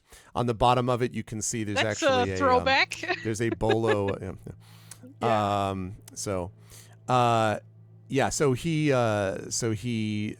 pulls out the mug and then fill the alcohol. So I would like you to make, please, an insight check for me. But you're going to be able to do this at advantage because you're doing it with the dubious benefits of alcohol. Well, the benefits are for me. This guy is going to be having the hangover. He's got the dubious part, right? Exactly. What was it? Insight, right? That it was insight, yes. And Craigery, the battered mug was actually a tavern from our first. Was a tavern from our Shire Adventures game. So was the battered mug. Okay. Oh, not Godverdamme, Godmilja, because we are in technically Belgium right now in our adventure. So I need to use Belgian curse words. Okay. So, as you're able to sort of like, as you start talking with him, he starts telling you he sort of like looks at you and kind of his eyes cross a bit. You try to kind of regale him with a couple of stories of your own, but he kind of doesn't seem to be that super fascinated about it. But after a while, he says, he, kind of like is sort of settling back and feeling better. And he leans back against the side of his boat with his mug that you filled up for the third time from your thing. And he says, well, it doesn't seem to me like you really understand a lot of what it's like to live in this village, but you've given me some things to think about. You're not a bad sort, really. And you remind me of someone that I trained with when I was learning to build ships. So I'm going to tell you a story because I like them. Yeah, I like them. So he kind of like pauses and comes up again. 4 years ago, there was this messenger. And he came into Herrogate, and he was looking for Arn's aid. A lot of people did that when Arn was here. And they wanted him to get rid of these raiders from the Silent Sanctuary. That's a monastery, and he kind of waves vaguely at the coast. It's down the coast a little bit. It's on a cliff overlooking the sea. And the monks are peaceful. They're pretty boring. They don't drink, if you can believe it. I mean, alcohol, it's a filthy habit, but he drains a little more from his mug. He says, only those who wanted to, they just studied, basically. But there were some people that wanted to join them and talked about peace. I think the better peace is being on the sea with a good boat and a good keg. Who's with me? He kind of looks around at the surrounding assembled followers. Oh, actually, she would also have a cup. Okay. While she listens. Okay. Like her followers can also have one if they want. Yeah, okay. So so he kind of like, nods and he says, so they grew their own food, they brewed their ale. Like I said, they were boring, but whatever. They didn't need anything from the outside. But when Arn heard they were in trouble, well, he decided he was going to help them from these raiders. And he challenged them to combat. Single combat with a sword.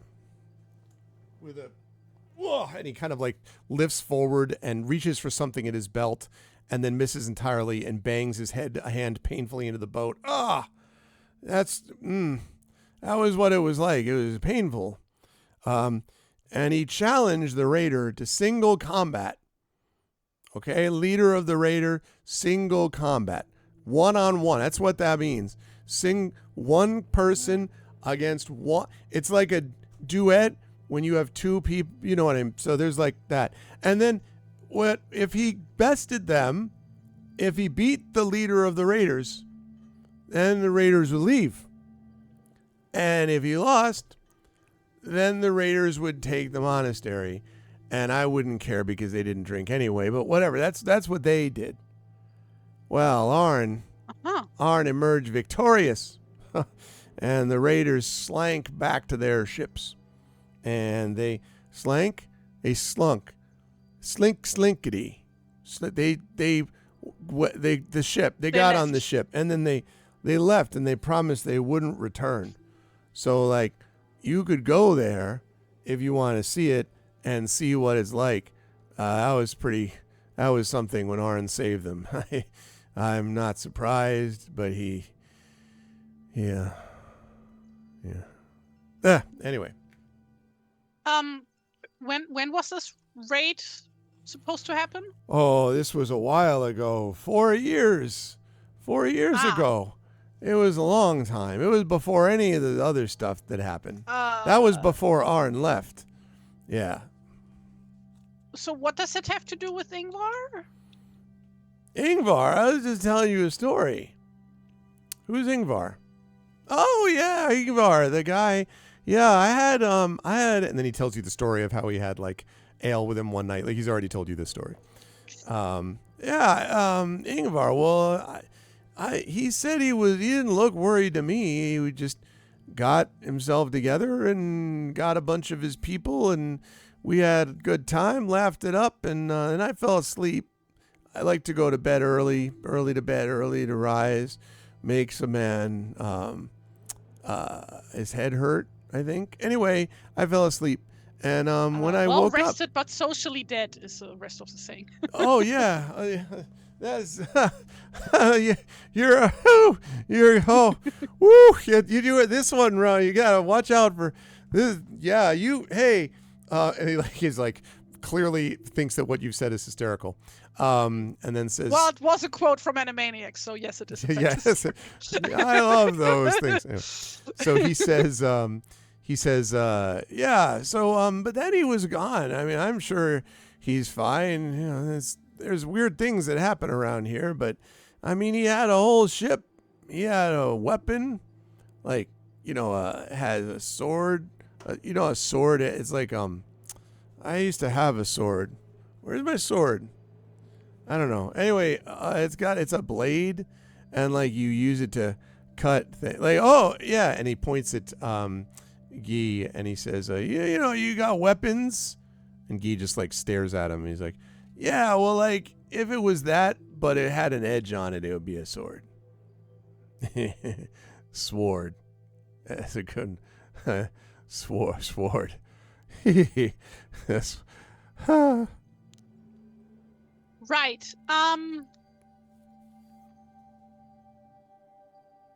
So, and who's Arn? Who's When did Arn? he leave? Who's Arn? Oh, I mean, listen, Arn is Arn. I mean, he's the Arn. Well, how do I put it? Well, okay, he was anyway. He was the son of Thorfinn. And he like spits on the sand. Thorfinn. That he was the son of Thorfinn. Like, you haven't heard of Arn of Herrogate? He was a hero. He's like you, except like people had heard of him. I mean, no offense. Like, I'm sure I'll hear of you. I hear lots of people, but everybody heard of Arn. He traveled up and down the coast, and he saved those monks. I ever tell you the story of when the raider came to the monks? Yes. Okay. Yes, Anyway, he did did that and like a bunch of other stuff, and he was Thorfinn's son, and then and then he was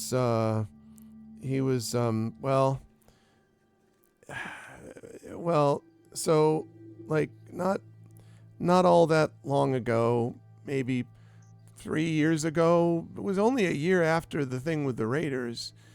They found his body. They brought him back to the village. It was sad. He was these traders that were walking with a wagon. They had found his body by the side of the road. Someone had crushed his skull with a club. These God's damned bandits. It's not the way to live your life. It's not the way to be dead. Having your skull crushed. Oh, it's terrible. She goes to sit next to him and puts a hand on his back. It's like, they're there. It was terrible. And you know what was just as bad? He was a good guy, but also then Thorfinn just got really, really sad and miserable, and then the ale got hard to find, and that is the tragedy here, that there was tragedy, and then the extra tragedy of no way to feel better about the tragedy. That was, You know what would make you feel better about the tragedy? You're right. I'll take some more. I appreciate that. No. Oh. I think look at the beautiful sky up there. Like, look at the shapes of the clouds. And like she like basically nudges him to lay down. It's cloudy on the though. dock. You can't. Yeah, that's why the clouds have shapes. Oh. And then she goes to describe like the different shapes in the clouds and hopes to get him to fall asleep. Yeah, that looks like a mug of mead, and that looks like it is like a keg. That's a ship, right? A ship. Ooh, ship. There's a ship in the place. Ah, the ship in the place. Right. Okay. Since he seems to be like, snoring. Yeah. Fifa would like get up. Like Kick him in the pick side up and this run. guy's like tools and stuff, and like just puts them like under a cover. Like he probably has like a bag for those, right? Yes. So that they don't catch rust. As you do that, he stirs, like, and he kind of puts his hand over the bag, and then he like pulls it to him like he's cuddling with his tools. And he just... outstanding. Yeah, she like drags his cloak over him as a blanket, tucks him in. And then picks up the keg of the keg that she brought, because that one's probably not empty yet, and just, leaves with the other followers. As you're walking away, you see the fisherwoman walking down the path, sort of in your general direction. Her net is empty, and this is the woman that, if what Skarda said is true, her name is Ursa. If he's right that this is who you were looking at, and she's sort of walking in your direction, not exactly, but kind of. And she hands the keg off to Guy. Here, Guy, could you please take this back and be so kind? Thank you. He kind of like nods and then staggers under the weight of the half keg back to the boat. And then she trots towards Ursa. It's like, hello, greetings. Hello. You're Ursa, right? Yes. Why? I don't know why Ursa is your name. You would have to ask your parents that. I'm sorry. What are you, trending? No, I'm just kidding. She says, no, she doesn't do that. She says, she's like, what do you, she says, what, why do you want to know is what I mean. My name's Ursa, yes. Outstanding. Hi, I'm Gino FIFA. We met briefly in the hall. I was just wondering if you had a moment. Only a moment, maybe. What do you need? I was just wondering if you could tell me what's been happening around here, and if you had heard of a man named Ingvar and what has happened to him. Ingvar. I think he was that one on the merchant ship about a week ago, maybe 10 days. Well, I don't know much about him. He was spending time with Skarda, that sod. You might found him already. But as far as what's been happening around here... Yeah, I've met Skard. Oh, well, I hope you've left him awake. No, I thought it would be better for him to have a nap. Sleep it off. A loud rumbling echoes from the southern side of the village, which you suspect is his snoring echoing against the boat. And she kind of looks in that direction and then shakes her head and she says, I would have expected. And she says, well, I can give you whatever information I suppose you need, but I can't waste much time. And the truth is, she kind of looks at you. Look, let's just get straight to it, right? If you want to catch a fish, you go catch a fish, but you don't waste your time talking about it. If you're the hero that they said you were, are you going to try to fix this problem that we're having or not? Well, I first need to figure out what exactly the problem is, to be honest. Also, I'm not a hero. I'm trying to be one, but... Not a hero? Well, you're dressed like one. You got followers. You came in a boat. Is this all it takes to be a hero? Is that really it? And she looks with a genuine question face at her followers, is that literally it? And you can see that Yasib kind of gives a small smile. The others don't say anything, although Rickmod chuckles. And Ursa says, well, these days that's probably better than anyone else you're likely to get. And she kind of cackles a bit, and then she says, well, I don't know. There's been others who've come to ask of the story of this village, and sometimes all it does is get them killed. You're sure you want to know? Yes. Okay, I would like you to make an insight check for me, please, at advantage. Oh, I needed that. 17. Okay. I saw the 3, and I'm like, okay. Okay.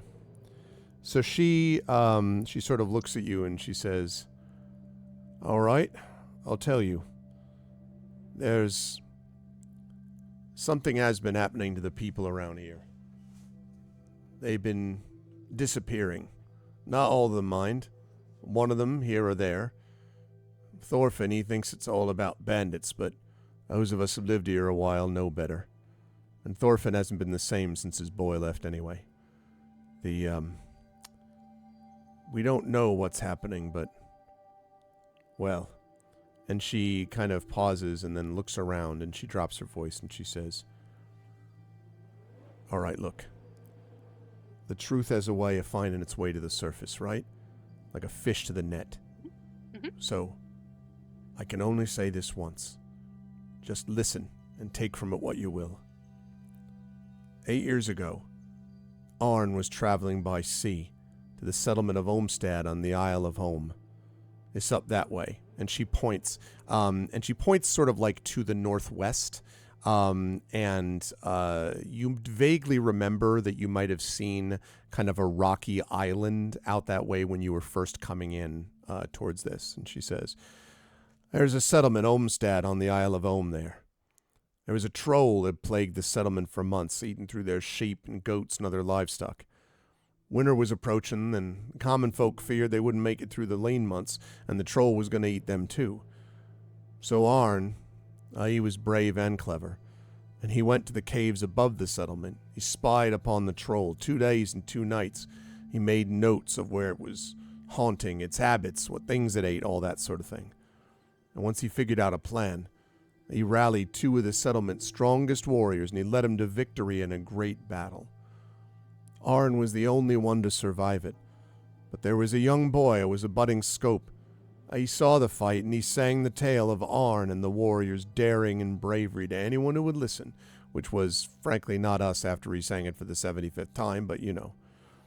Even today, though, many a traveler you'll hear have been known to leave Homestead humming the scope's tune of that time the troll defeated and the axe, Arn's axe, that cleaved in 2 when he hit the monster.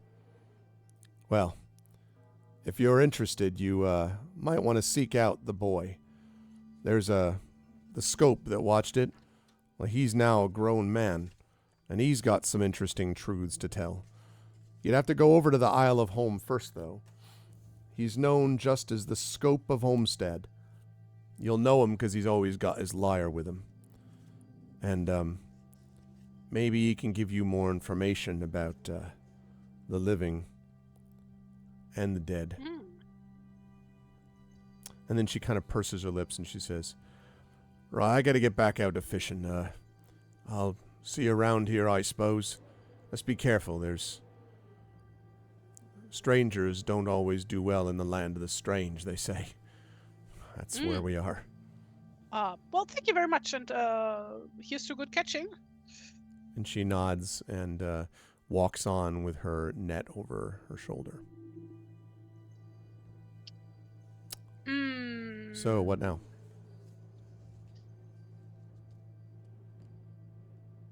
Can we see the island from the shore? You can get a decent sort of look at the outside of it, probably, yes.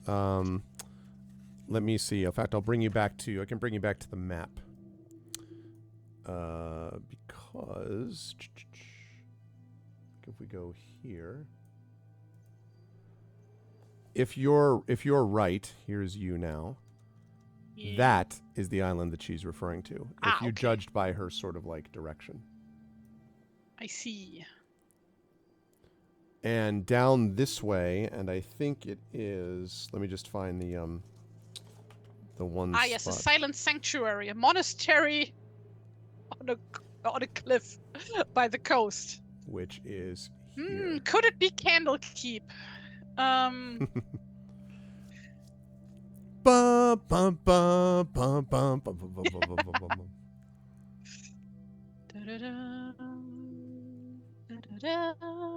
Mm-hmm. Dun dun dun dun. So Right. Let me think. Can you take me back to yes, Paradise the City. town? Take me back to the Paradise City. Okay, to the town. All right, there we are.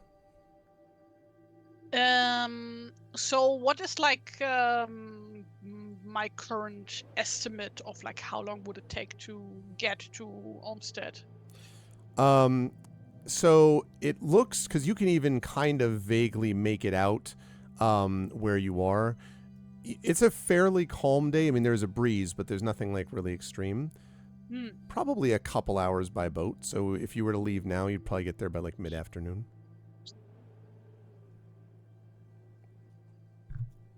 Okay. So we could be back before nightfall. You would think. I think I would prefer to stay in town for now. Okay. Right. I guess we'll just start walking around a bit, and see if we run into anybody who looks like they're worth asking something. Hopefully, one of the folks who were at the hall might be outside now, away from Thorfinn. That seems reasonable. So when you set out, and let me just make sure. Right, there's that one. Ah, good. That's the one I was looking for. I was covering it up. Okay. So you can hear there is the sound of clink. Or actually, this one I should be able to do. Where's my thing? Where's my thing? Sound effects. All right. Wait, I can do it. Oh, it's not hollow enough. And then you hear a kind of... So like a ringing and then kind of a muffled ringing coming from a building, which is here. So you can hear a hammering sound. Not a wooden hammering sound as with Skarda, but a metallic hammering sound. Stop, hammer time. Yeah, I guess we'll follow the noise. And there's other places you could look too, but I'm just saying you were mentioning like that's another noise. But there's also, farther to north is where Skarda pulled the boat from, so there's the longhouse again, so up to you. I'm not trying to direct you. No, we go to the smithy. Okay. Smithy.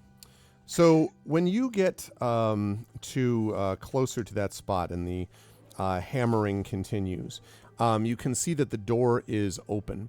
And standing over what is obviously a forge and hammering away at it, you can see a man with his back turned to you. But as you look at his back, you can see the sort of black spiky hair at the back. And almost certainly this is the... wait, what? He's hammering at the forge? Not the forge. Sorry, at an anvil near the forge. Standing at the forge he's and hammering. Hammering, I right. see. Yeah, he's not hammering at the forge. God damn it, no. I was like imagining him just like hammering although it always against the forge, basically. It reminds me, like, though, wait of a one of my second, favorite clips ever when I was playing Skyrim, where I was talking to someone near the forge, and then the classic Skyrim AI, some dude walks over, stands over, and starts hammering away at an anvil in front of me, blocking me from the person that I'm talking to. And the best part is the guy was in-game blind. So I'm like, why is the blind guy suddenly walking over and working on the... I was like, what the hell are you doing? It was like very funny. Like, check out our awesome Radiant AI. I'm like, yeah. Anyway, it just works. It just works. I'm gonna go buy that game 15 more times on every platform. Anyway, yes, but you can tell that this is almost certainly the blacksmith that you saw, and he is, hammering away with his back turned to the door. Yeah. Fifa walks up. I was like, hello. Okay, and he kind of like, he sort of stops and then he turns around. Again, you can see he has this curly black hair, this mustache, this sort of muscled frame. And he says, you're the ones who came to see Thorfinn, a little while ago. What can I do for you? Yes, hello. My name is Kino Fifa, at your service. I was wondering if I can ask you a few questions. My name is Bo, and yes, I'm the blacksmith. You can ask me what you want. I bow don't know what I'll maker? have. Say again? Not the bow maker? No, that's someone different. Is that Smith? Is that their name? His name's What's it, Sword? Would their name be his Sword? name is then? Arrow. No, no. He says no. B.O. He says not the abbreviation B.O. That means something totally different. And he says, I don't know that there's much good that I can provide, but well, you can, if you wish, talk to me. Yes, I do wish. Thank you. I was just wondering if you might know anything about what has been happening around this town that such stories would leave it. Huh. A bunch of doomed people telling each other doomed stories, that's what I'd say.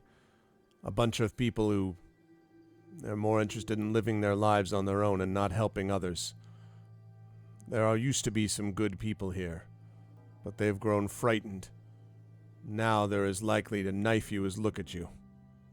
And he kind of picks up the tongs and the red-hot tongs and dumps them in the water, and there's this bucket of water near where he was hammering away, and he says, I don't know that there's much I can say. There's a couple people who have disappeared, and, well, the Aorl thinks that it's bandits, and he kind of shrugs.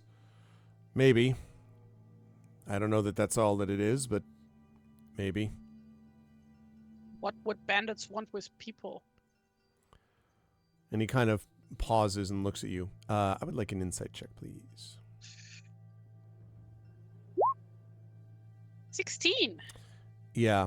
When he looks at you after you ask the question, why would they take these people, you can see that he's kind of giving you a look as if to say, like, something I thought about. And he says, aye, that was my question too. I wondered quite a bit about whether or not there would, well, they'd kill them if they looted them, but there's no sign of their bodies. Maybe they kidnapped them to what? Sell them into slaves? Use them as slaves? Where? How? No. It seems more likely to me that they would have killed them and looted their bodies. No bodies, though. And that tells me that they're not dead, and that tells me it's not bandits. But he kind of shrugs. Who knows? People around here make their own decisions. One moment.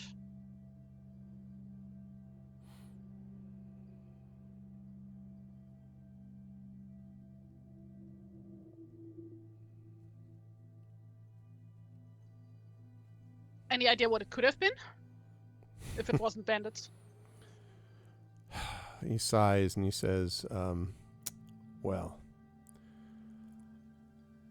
I don't mean to speak ill of anyone, but the truth is there are some people here. He goes to speak ill of somebody. Exactly. It's the classic no offense, but, and then says something offensive.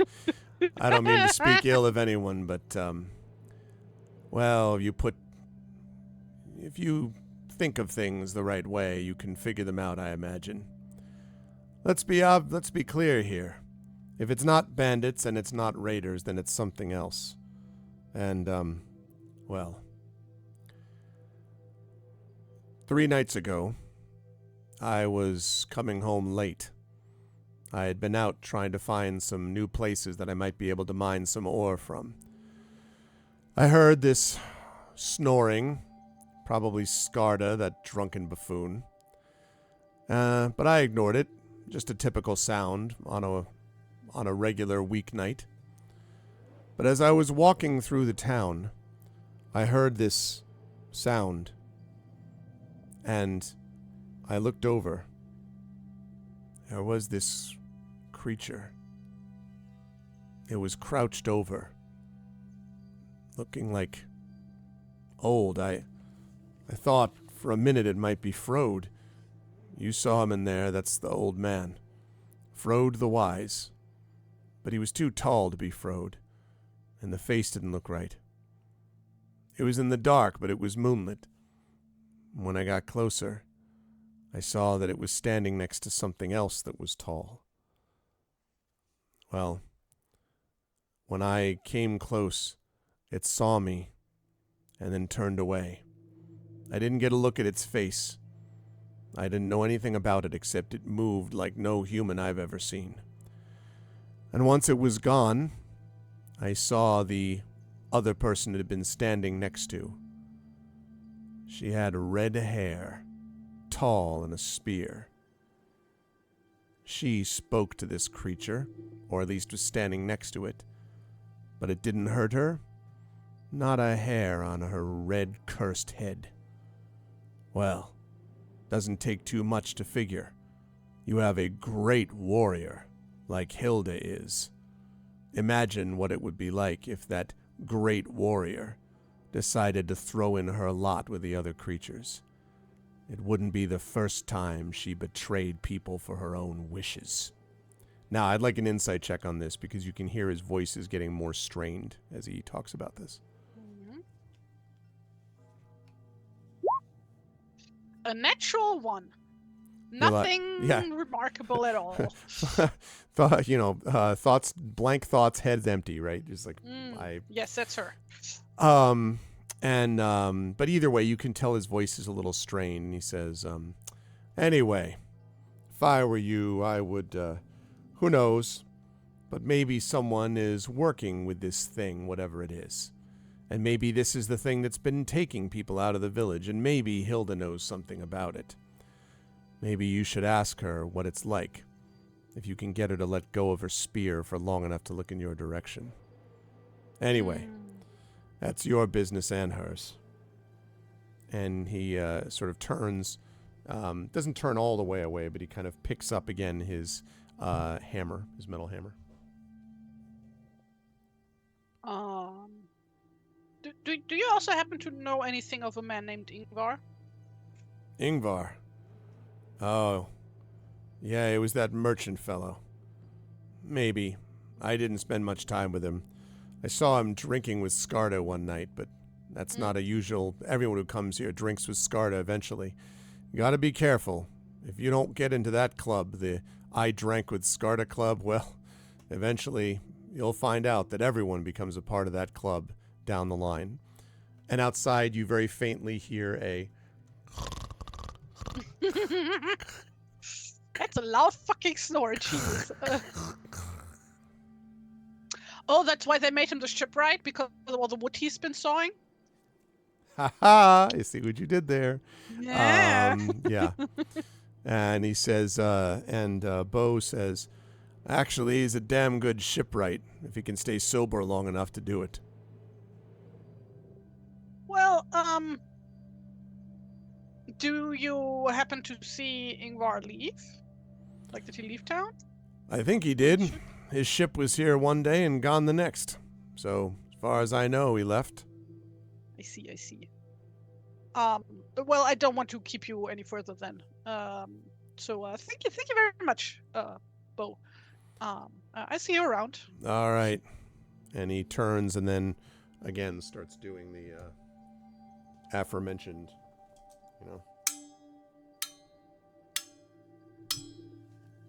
hammering away. Clink, clink, clink. Right. When you leave, your Yasib sort of turns to you and says, These people are even more desperate than the ones we found before on the island. They don't seem to trust each other or their leaders.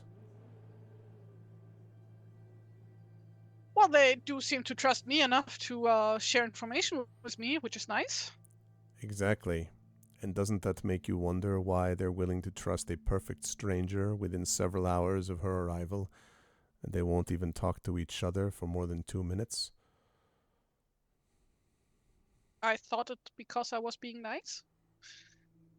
And he sort of He sort of nods and smiles a bit. Well, you're always nice. The question is whether it makes sense for them to do it. And Rick Mod sort of cackles and says, if they can't get the help they need from the inside, the best they can do is look to the horizon and to the strangers they'll find there.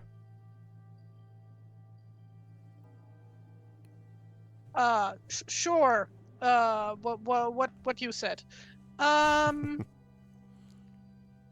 So let's continue. Maybe we can find this Hilda person. Okay. Where do you want to go to try to track her down?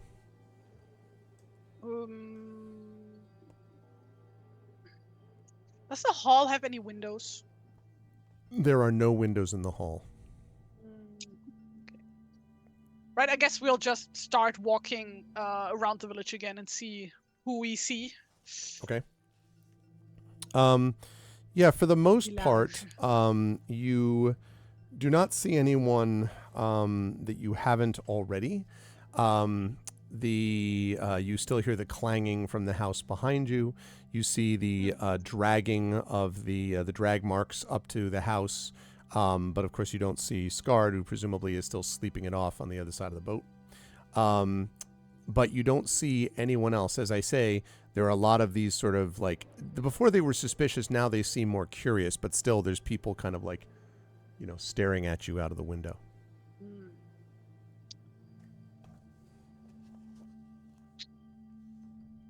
Right. Find more cheer in a graveyard.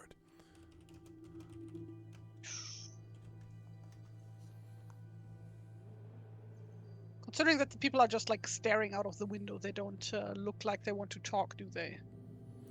Hard to say, but I mean, they definitely look like they're batted down the hatches, right? Like they're barricading themselves in. They don't necessarily seem afraid of you in particular, just sort of generally afraid, generally disconnected, something. Yeah, in that case, Ginofifa would like walk up to one of those houses. Okay. Do you have a thought about which one? The closest one. I don't know where I am right now. So okay. Like... Well, I mean, if you were here before, like that, that's where Bo the blacksmith is. Then you were near the longhouse, so you could tell me if you wanted to walk like in this direction or if you wanted to go up here. The burned houses are here to the south. Would have gone like this way around. Okay. So yeah, so you could probably knock on the doors. Well, like she wouldn't knock. She would like if she sees someone peeking out. She does. Oh yes, that definitely happens a couple times. Yeah. So like when that happens again, at some point she would like be like hello, and like jog up to the house. And they're kind of like, do you have a moment to talk? No. Hey, hi. I'm Ginofifa. Hello. just disappears out of sight. I was hoping you could help me figure out what's going on here. Silence. Well, I tried. Okay, let's keep walking. By the way, while I'm here, and I look like towards the northeast, what do I see in that direction, like down the road? In the northeast, it kind of you start to see some foothills, and then further along the foothills, as you get more towards the interior of the land, heads towards, in the far distance, mountains with the sort of snow caps on top of them. So it gets a little bit more, I don't know, maybe, I guess, like busy might be the way that I would describe it. Mountainous, yeah. The terrain gets more interesting. Yeah. Okay. Fair enough. Yeah, it's true. Less flat land. I'll right? keep my mouth shut. Yeah. No. Listen. I see how it is. That's fine. It's all good. But in fact, actually a running gag in Asterix in Belgium. Oh, really? That the only elevation you can find in Belgium is the mound walls that the Roman legionaries built for their camps. Mm-hmm. That's right. I actually sort of that's right. Actually, I remember that a little bit. One thing I did want to mention: are you only looking to the northeast, or are you looking around the interior? So, like in other words, basically whatever my eye can glean from my position at this moment. So one thing that I did want to mention is that up to the northwest, you see a set of, and let me see if I can zoom it out enough. Yeah, like basically over in this direction. Let me bring you to the other map, actually. So here. Like over here-ish. Giant, enormous coins. I know, right? You see these massive coins over in there. So basically to the northwest, you can see what looks like at first like lumpy grassland. But as you look more closely, you see a group of moss-laden sunken stones. Just a bit of them, but it's weird. Like they're like mossy lumps in the hillside to the northwest of the town. So northeast, more hills and then mountains. Northwest, this, up to the northwest, probably you would guess maybe 20 minutes walk from here. These mossy bumps and lumps that you can see from your vantage point. Bumps and lumps? Yeah. Like little hillocks, maybe little hillocks, maybe something like that. Hillocks. Yep. One of my favorite words I don't get to use enough. Hillock. I'll climb the hillock. You said one a lot in other games. Right. I remember when you had to explain to me what a hillock is. A hillock is. That's right. Because it does sound like a hiccup. Yeah.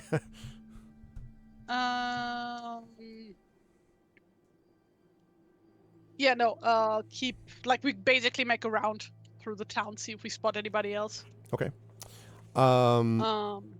Let's see. And then we would head back to the ship, I guess.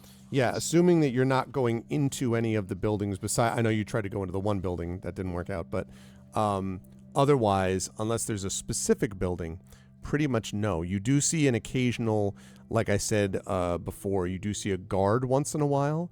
But the guards seem to make they're not walking towards you at all. Like they seem to be making, no effort to engage or connect with you. Yeah. No, in that case, we'd head back to the ship. And how late is it by now? 4 in the afternoon. Yeah, in that case, I guess we would, wait, what season was it? I forgot. I think this is fall, I think we said, right? I think we said it was autumn. Possibly. Yeah, sure. So it probably will be nightfall in a few hours then. Yeah, in that case, we would leave now for Olmsted. Okay. So that we make it there before nightfall. Okay. All right. Let's bring you up to that map. And let's bring you over to the island. So that is over here. And now I'm going to have to move the map back over for people. Let's go this way. Chat, follow me. It is late elsewhere in the world, even though it is but 2:45 here. Okay. 8:45 here. No, I'm just extraordinary sleepy all the time, but specifically lately. I see. Yeah. Okay. Sorry, chat, moving this way over here. All the time. Okay, there we go. Let's make it like that. Okay, so now you can see. You can now see the island on the western side of your map, chat. Okay, so now you're on the west. You can see the island on the western side of the map, and as I mentioned, it's a fairly quick journey. Probably the passage is maybe an hour to get across to that. And as you get closer to it, you can see that it's actually a very pleasant looking island. In fact, I think I have a cutaway of it, or like not a cutaway, a profile picture of it, basically. So let me see if I can find it. Profile picture? Say again? A profile picture? A profile, well, sort of, I guess. I don't know if you can have a profile of an island, but I guess. I'm not sure. This is my good side. Okay. Let me show you the picture. Sure. There we go. Copy Oh, I'm that. hungry again. I just had dinner before the stream. Paste this. Crop that. Save as. Here we go. In there. D&D stuff. Beowulf. And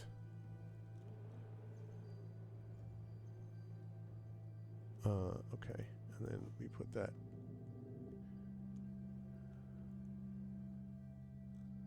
okay, we put that up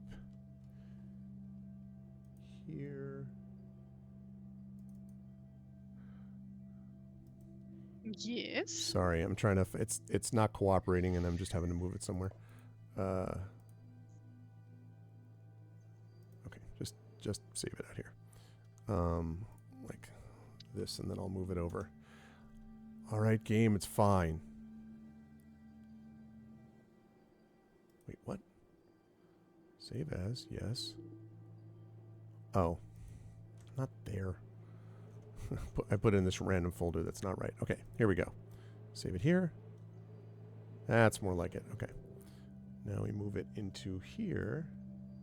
There we are. And now finally, sorry about that, I can now show this to you. And this one I'll show you on stream. It looks like...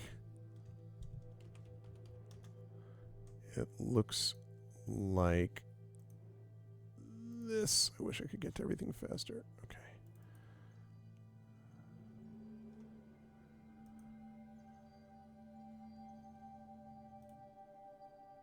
Oh my god, I'm sorry. It's not...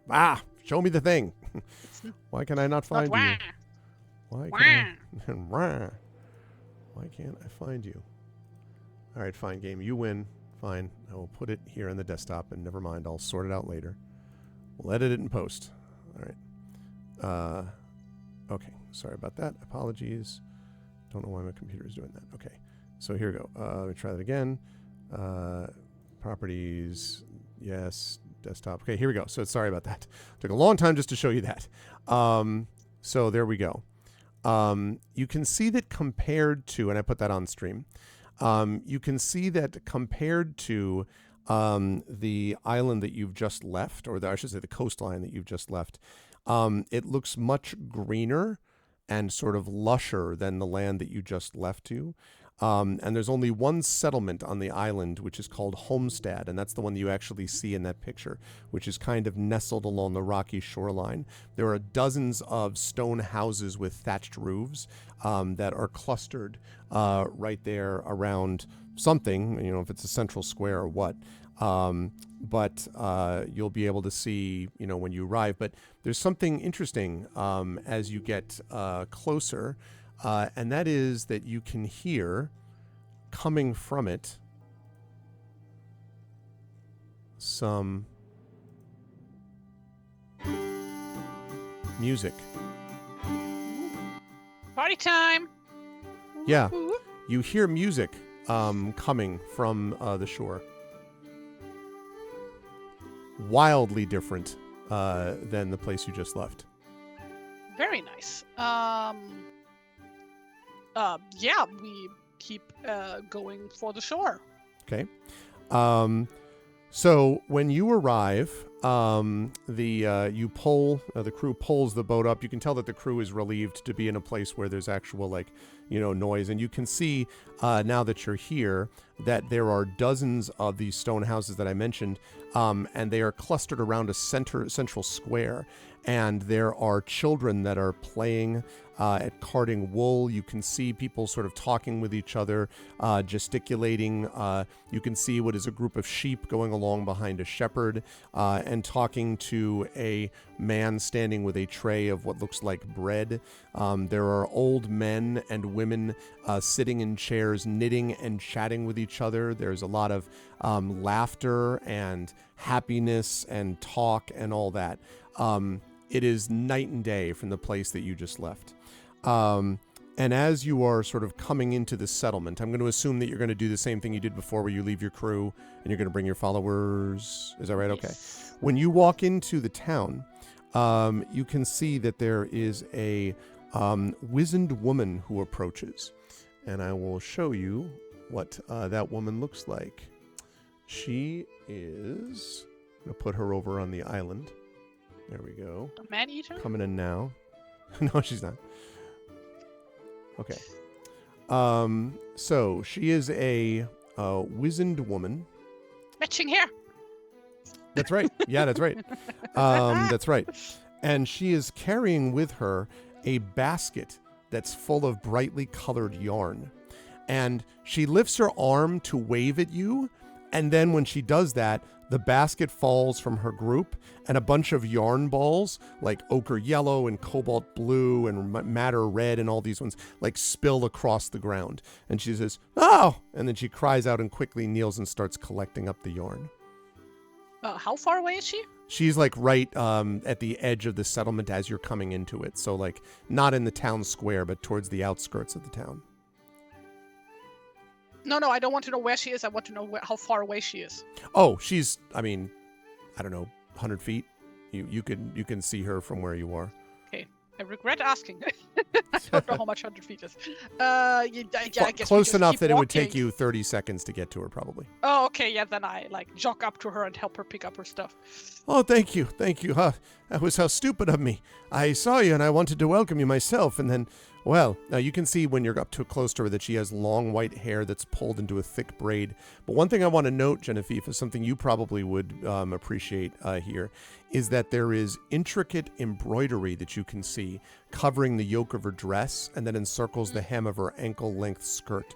Oh, no. The colors on her clothing are very bright and vibrant, just as bright and vibrant as the yarn, actually, that fell out of her arms. I'm having dark flashbacks. Yeah. What was her name? Kelda? Was that her name? Yep. Kelda the seamstress, Ooh. yeah. Mm-hmm. Yeah. She has she has a needle. No. Well, a silver needle. A silver needle. Okay. And she says, well, it's a pleasure to have you here, although I don't know where you're from originally. You just came from, where'd you come from exactly? We actually just came from Herrogate. Oh. Well, you probably came to a happier place now. That's not a pleasant place these days. It definitely seems that this place is much happier than Herrogate. But by the way, I'm Genevieve. Nice to meet you. Ah, well, my name's Frida. I'm Frida the Weaver. And, well, it's good to see you. Also, I just realized that chat does not see this person because for some reason the centerpiece went. There we are. Now you see her. Okay. And she says, yes, I'm also a member of the assembly. This is Homestead here. And, well, this is the only place that's got any people in it, at least on the Isle of Home. The rest of it's mostly sheep and grass and, well, fine wool and finer meat. That's the word that we like to speak of. And, well, I'd much rather be living here than across the way over there, anyway. Yeah, I can imagine. So what's with the music? Is there a festival happening? What's going on? Well, there is actually going to be a festival coming up soon. But it's not really happening for another month or so, so you've come too early for it. We have a winter festival, and then in the summer, well, the early spring really, that's the sheep shearing festival, and that's one of the big ones. Oh, it's wonderful. There's a market, and we sell things. Actually, people come from elsewhere.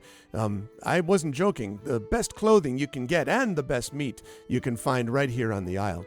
A lot of times we make some extra money to be able to hold us through the lean times, especially when we get there in the winter. But we'll celebrate the passing of the year when it comes to it. Right now, we're just enjoying ourselves. There's always music around.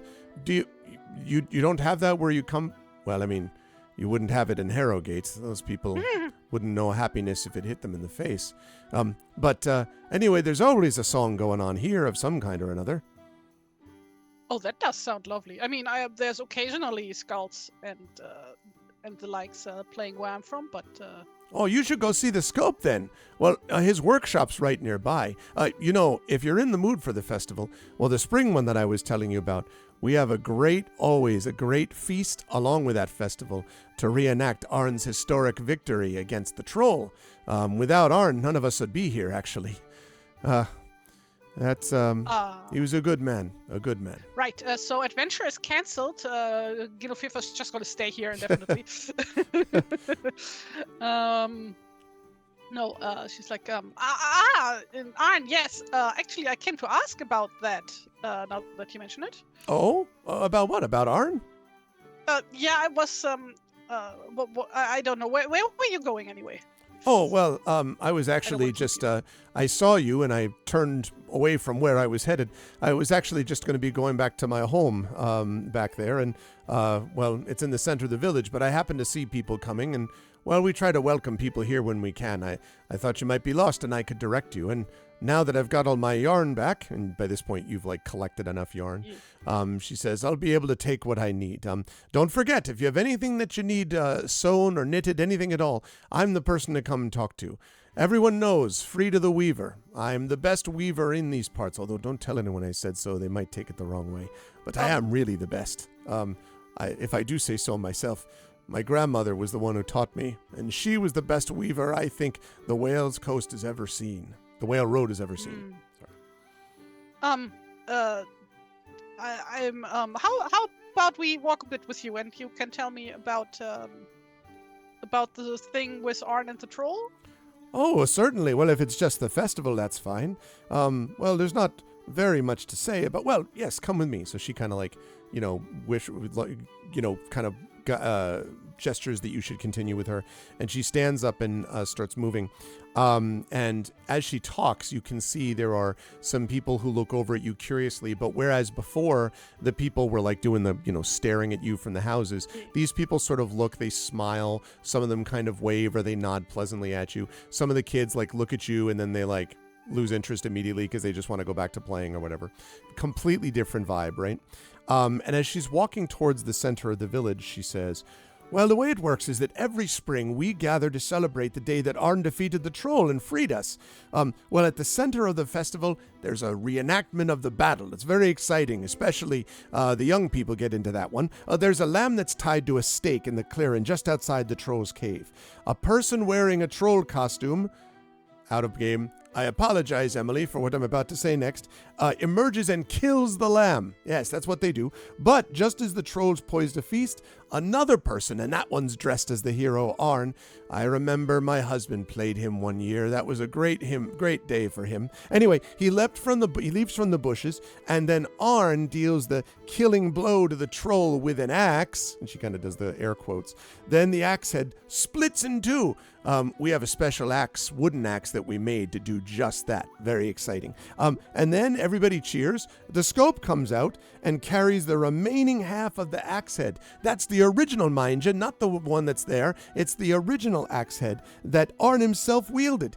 We keep it in the assembly hall. And then all of the assembly members give their speeches. Sometimes they go on a bit long, but politicians, right? And then all of them in attendance get a great feast of lamb. It's a wonderful time, and it's the one that we all look forward to. And then there's celebrations, and it's not too bad for visitors who want to stay and buy a few extra items, if you know what I mean. Uh-huh.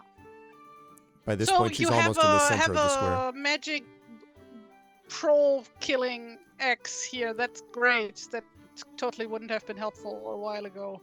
You have experience with trolls, do you? You could say that. But actually, we came here from Herrogate because we are trying to figure out what has been going on over there. We have heard horrible stories, and we were hoping maybe we could do something about those. Well, and she sort of pauses, and then she says, don't take this the wrong way, but I don't like to speak of other places. It's not, well, I would like you to make a persuasion check for me, please, Genevieve. And because you helped her with the yarn, you're going to do this at advantage. Outstanding. That's a 13. Mm-hmm. Now, I have a question. I know you went through these before. Do you have any followers that have a gift related to some use of artisans' tools?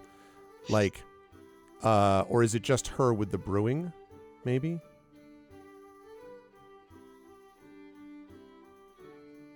If you know what I'm asking. Yeah, no, like the only, Genevieve was an artisan in the group. She was the artisan. So she was a baker and the brewer. But so here's what I will do with that. She doesn't currently have any baker skill as far as rules are concerned. But because she has it, this will allow me to do something, because we're modifying this slightly because she was a follower. So here's what I will say. If you activate one of your followers, now you know the drill with this. That means you have to activate a follower, which means spending them. But if you used one of them, and I'm thinking particularly here of either Yasib or possibly Aban ibn Mundir, Falaki, the husband. If you activate one of those two, then I'll let you raise the level of what happened. I haven't told you if it's a success or not yet, but I'll let you raise that level of success, if it is one, by one, or go from a failure to a success. So in other words, you can boost the effect of what just happened. And I haven't told you what it is yet, but you could boost that if you wished. Then I'm going to use Yasib. Okay. I'm going to just make a little mark. And as I say, that's slightly bending the rules, but because you were the follower before, that's a little bit different. Okay. So I'm going to do that as spent. Okay. So she sort of stops when you say this, and she says, well, all right. Here's the thing about Herrogate. This is what I would say. I mentioned the Scop before, right? Well, the Scope actually witnessed the great battle with the troll with his own eyes, and ever since the poor boy's bad luck has really turned around. But the reason that matters is that, and her voice gets lower, you see, the Scope, well, he really loved Arnie, you know? And he loved him so much that he goes each evening to the site of the battle outside the troll's cave to thank the gods for bringing Arn to Homestead. The cave's not all that far from here, you know. If you talk to the Scope, he might be able to tell you something about Arn. And if he can tell you something about Arn, well, you might be able to learn something about Herrogate. That place hasn't been the same since Arn left. And it hasn't been the same since his mother died not that long after either. And she trails off and then sort of looks at you and says, well, I need to be off to my home. You can see the people are right here. There's plenty of taverns and... Oh! And she waves. And you see a slight young man coming out. And underneath his arm, most obvious thing of all time, is a man holding a lyre. And she waves and she says, oh, Scope, come here. Oh, I've got someone you need to meet. And the Scope comes over. And he, you can see that he's dressed in kind of this simple brown tunic.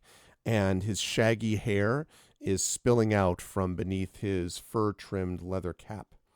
And when he sees you, he nods, and he says, our time is well met. Our time is well met. I'm glad you're here. I'm glad that you've come at this time of year. I'm glad that you've made this coastal stime. And now you must listen to my rhyme. He plucks a string, and we bring our session to a close. Nice. So you'll have a chance to talk to this Scope. Thank you. You'll have a chance to talk to this Scope the next time. That's why you want to be here, chat, for the next time. You get to talk to a bard, Genevieve and a bard hanging out with. Wait. Since this is an NPC, does he get to make seduction check on my character, or how does it work? I mean, listen, that depends on what your character thinks. Or do I have to be a dragon for that? It is true, right?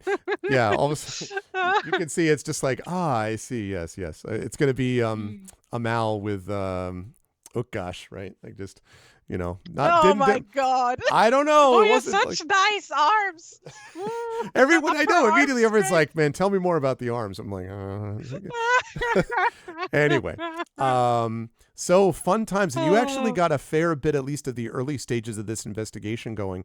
It seems like you are going to be going to doomed places quite a bit, although this doomed place has got other stuff going on.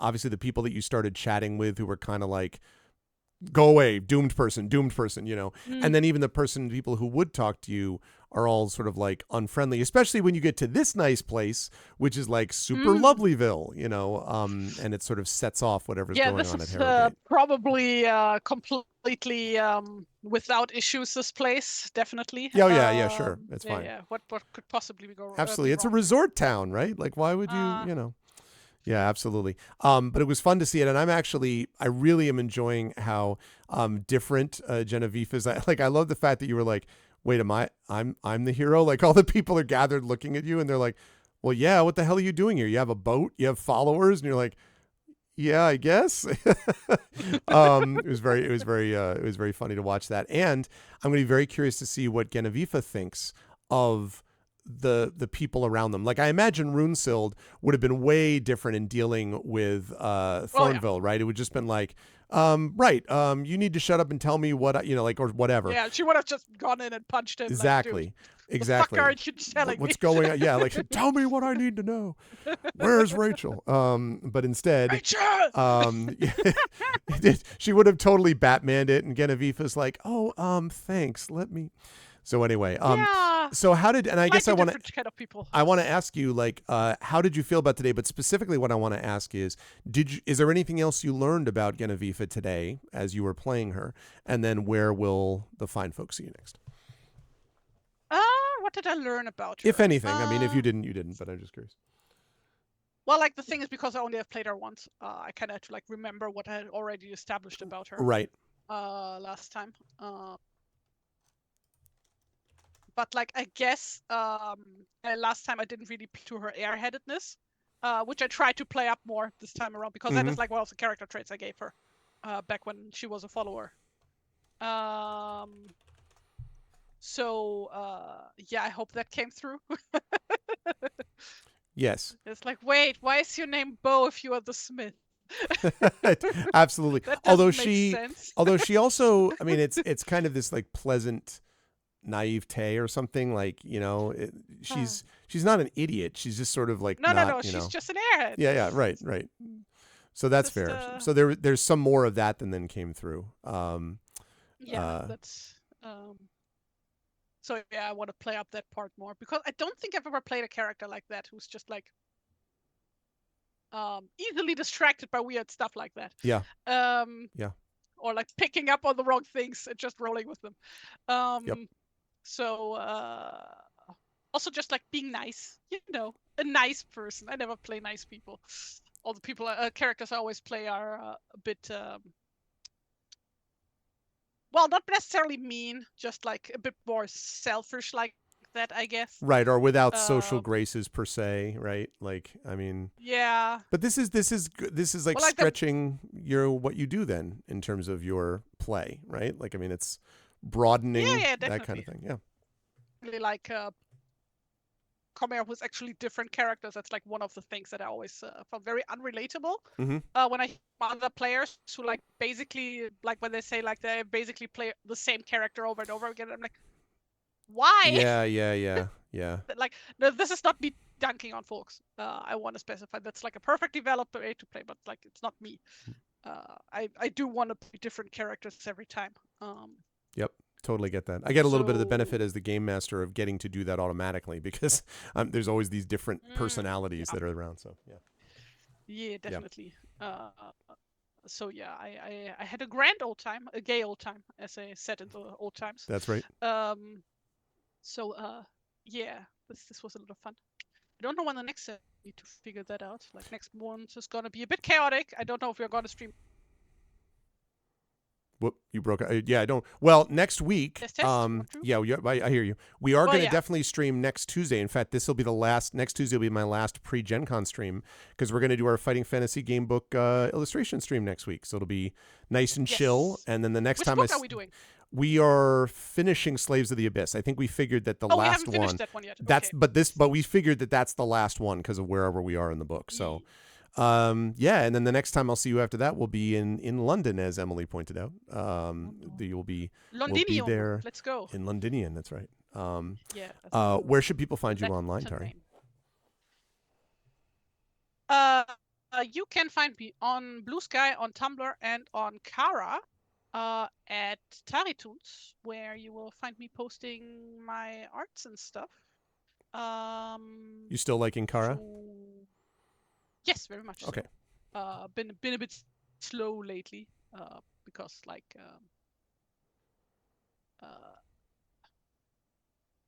the place is not like super great for like fan art and stuff. Mm-hmm. Like I said, like last time, the place has like still a bit of growing pains, as they say. Right. Work in progress. Yeah. Yeah. But yeah. Otherwise, other than that, I do very yeah. So yeah, but I'm primarily on Tumblr. That's like my number one spot to be, basically. Well. Okay. So yeah, people go follow me there, where I post my drawings. A lot of Metal Gear fan art lately, the last few months. I was gonna say, where lately is defined as several months. Yeah, well, I mean, in the immortal words of Blind Guardian, time, what is time? That's true. That's true. Yeah, it's just like time flies when you're having fun. That's right. So yeah, go follow me there. And yeah, next Tuesday here. And then next month, we don't know yet how schedules line up, and with Art traveling all over the place, and then me traveling. So maybe nothing next month, who knows? But then September again. That's right. It possibly maybe like the last week or two of August, but Tari and I will discuss it. And either way, you'll see if you come to the event, you'll see Tari there for sure. Yes, do please come to London. Please tell people again the date and place. Yes, again, that will be the Clapham Omnibus Theater, and it is the 19th of August. Sorry, not the 19th, the 17th, I beg your pardon, of August, which is a Saturday, Saturday, August 17th, and the Clapham Omnibus Theater. And if you go to buythediceroll.com, you can buy your tickets right now. Please do that, because we'd love to know what tickets we have and what we're dealing with, so you can come to this event and meet Tari and other awesome people there. That'll be good. Thank you, Tari. Good work today. It was a lot of fun, and I look forward to seeing what happens when you're hanging out on this nice, pleasant island soon.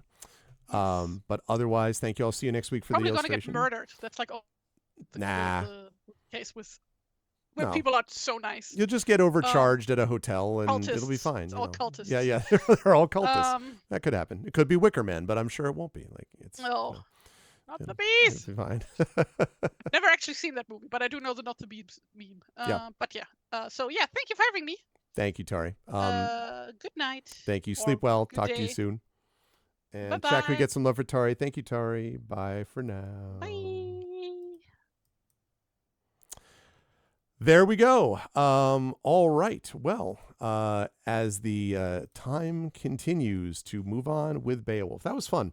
I'm glad we had a chance to do that, and that'll actually be not quite the last tabletop thing of July. We have, I think, one or two other things. We have, for example, the fact that the awesome, amazing community D&D is going to be doing some stuff, and I think that's going to be happening, if I'm not mistaken, this coming Friday, he said doubtfully. I'm pretty sure it's on Friday. Let me double check. Yes, so Thursday we have Final Fantasy VII Rebirth. Friday we have Community D&D Waterdeep. Actually, yeah, that what we just did because By the Dice Roll had to be rescheduled because of real life player stuff that happened. It means that what you just saw is the last of the tabletop stuff that we're going to be doing, that I'm going to be hosting this month, but it is not the last tabletop overall. So on Thursday, Final Fantasy VII Rebirth, as we close in on the conclusion of that awesomeness known as that game. Friday will be Community D&D. That'll be, again, note, it is a Friday night as opposed to a Wednesday night. Community D&D, Waterdeep Dragon Heist with the Shadow Crew. And then Saturday will be the Final Fantasy VII Rebirth again. Sunday, the 30th, will be a special Heretic pre-release that I mentioned before, the final book in my Grey Assassin trilogy from Athos Arts. Special pre-release stream happening at 5:30 p.m. Eastern. If you're in person, you can get a book signed by me, several books signed by me. There'll be a Q&A, there'll be a reading at Black Rock Books in Bridgeport, Connecticut. That's 5:30 on Sunday the 28th. And then on Tuesday the 30th, the final stream pre-Gen Con, 1 week from today, will be the Fighting Fantasy Gamebook illustration stream. Before I head out, I will be trying to stream the Friday D&D event at Gen Con, D&D with writers. But other than that, I may not be streaming much until we get back. My plan is to try to get in one more day of stream, which would be no Pen and Pixels. It would be August 6th. Oh, no, I take that back. There would be Pen and Pixels that day. I take that back. Tuesday the 6th would be my regular stream and then Pen and Pixels. And then I'm going to be off. And I wanted to make this announcement too. So starting as of when I get back from Gen Con, I'm going to try to stream, as I say, on Tuesday the 6th. After that, I have made the decision that I am not going to have any streams scheduled until we get to the 17th for the D&D event at the Omnibus Theater. I am going to try to stream that if I possibly can, because I think it'll be cool and I'd like to do it. But other than that, I'm not going to have any formal streams until after I return. I'll be back on, I think, Thursday the 22nd.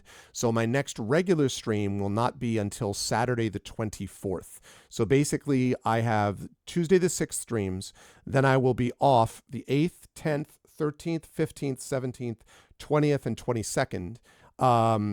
Sorry, not the 17th. The 17th is the D&D event, so I will stream that. But I'll be off the 8th, 10th, 13th, 15th, 20th, and 22nd. And then the 24th would be my next regular stream. Now, I'm a little nervous about this. This will be the first time since I started streaming 12 years ago that I've taken that long off in a row without streams. But I think it's really important for me to be able to focus my attention completely on family to the extent I can. There may be ad hoc streams. There may be like, hey, we're walking along. We're here at Professor Tolkien's home. Let me stream that. There may be stuff like that. So that stuff could happen. But in terms of formal scheduled streams, after I get back from Gen Con on Tuesday the 6th, I'll do those Tuesday the 6th streams, and then I will be basically on vacation from streaming, except for Saturday the 17th, which is scheduled. But I'll be off otherwise, except for ad hoc stuff here and there. And I hope that people understand why we're doing that, because it's just, I think it's important to be able to focus on that. And then when I come back, Saturday the 24th will be regular, and then we'll have the last week of August as we get ready to head into the fall. I'll have a lot to talk about then regarding my trip to England. I'm very excited about that, and all that stuff as we head into September. Now, there will, during that time, however, be at least one and maybe two community D&D streams. So the channel will not be completely dark. There will be a couple of streams from folks streaming on the channel, but there will not be stuff other than that relating to those things, at least formally. The other thing I wanted to mention is that the Dune Imperium stream, which was originally supposed to happen tomorrow, actually Wednesday the 24th, has been postponed, and it has to do basically with rescheduling and orienting the way the campaign is going to be placed. Without getting into great detail, the GM is changing around thematically what the campaign is going to be about a little bit. So that means that we have pushed it back. My hope is that we'll be able to get started with that campaign either in late August or in September. But we will be having the Dune premiere. It's just not going to be happening tomorrow. I hadn't been talking about it because I've known for the last week or so that probably we were going to have to move it. So there won't be anything tomorrow night, but we will have Final Fantasy VII Rebirth on Thursday, Community D&D on Friday, Final Fantasy VII Rebirth again on Saturday, and then the special Heretic pre-release on Sunday, and then next week, as I said, the Fighting Fantasy Gamebook illustration stream with Tari before I head off to Gen Con, at which point the next time you'll see me will be the D&D stream from there, which will be Friday the 2nd, and then I'll be off until the following Tuesday. I'll do my streams, and then I will head off to England. So that's what we're looking at. Now, last announcement about schedule for those of you who missed it. I was supposed to do Ghosts of Saltmarsh this afternoon, but we're not doing that because we had some player situations that came up, which meant that I can't do that. So instead, what we will be doing is we will be doing the game Barony. I am super excited about that. That is going to be, just give me a second here.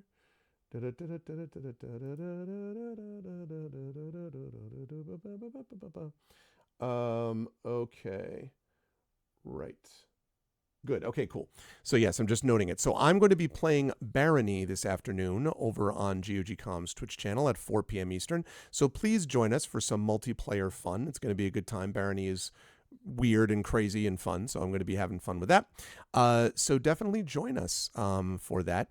That's going to be happening at 4 p.m. Eastern. So Thursday is, I don't know that Thursday's probably not the finale. My guess is that probably Saturday will be Hillness, because we're all on main quest stuff now. So it's basically just straight up main quest. And so, you know, I don't know how long it takes to get through just main quest stuff between now, but I'm assuming and hoping that it's another, say, 7 to 8 hours of just the main quest, because I really want to try to get this finished before travel. So I'm hoping that'll be the case. So yes. Yeah. So that's going to be the find. Yes, I have to find the ancient temple. Right. That's where we're going next, is the ancient temple, actually. So that's the plan. And I'm hoping that means that that'll be enough for us to join, he said, hopefully. Maybe 2 or 3 hours. Oh, is that all that's left? Is like 2 or 3 hours? I hope so, only because I'd love to make sure that I have it, because if I miscalculated, I'd love to be able to make sure that... Okay, good. Awesome.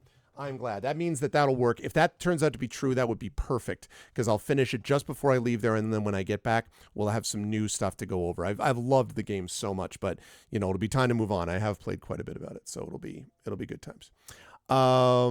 Cool. So I am excited. You're thinking I gotta tell Ava, like, I need to leave you alone so I can watch the Final Fantasy. Ava's welcome to watch too, you know.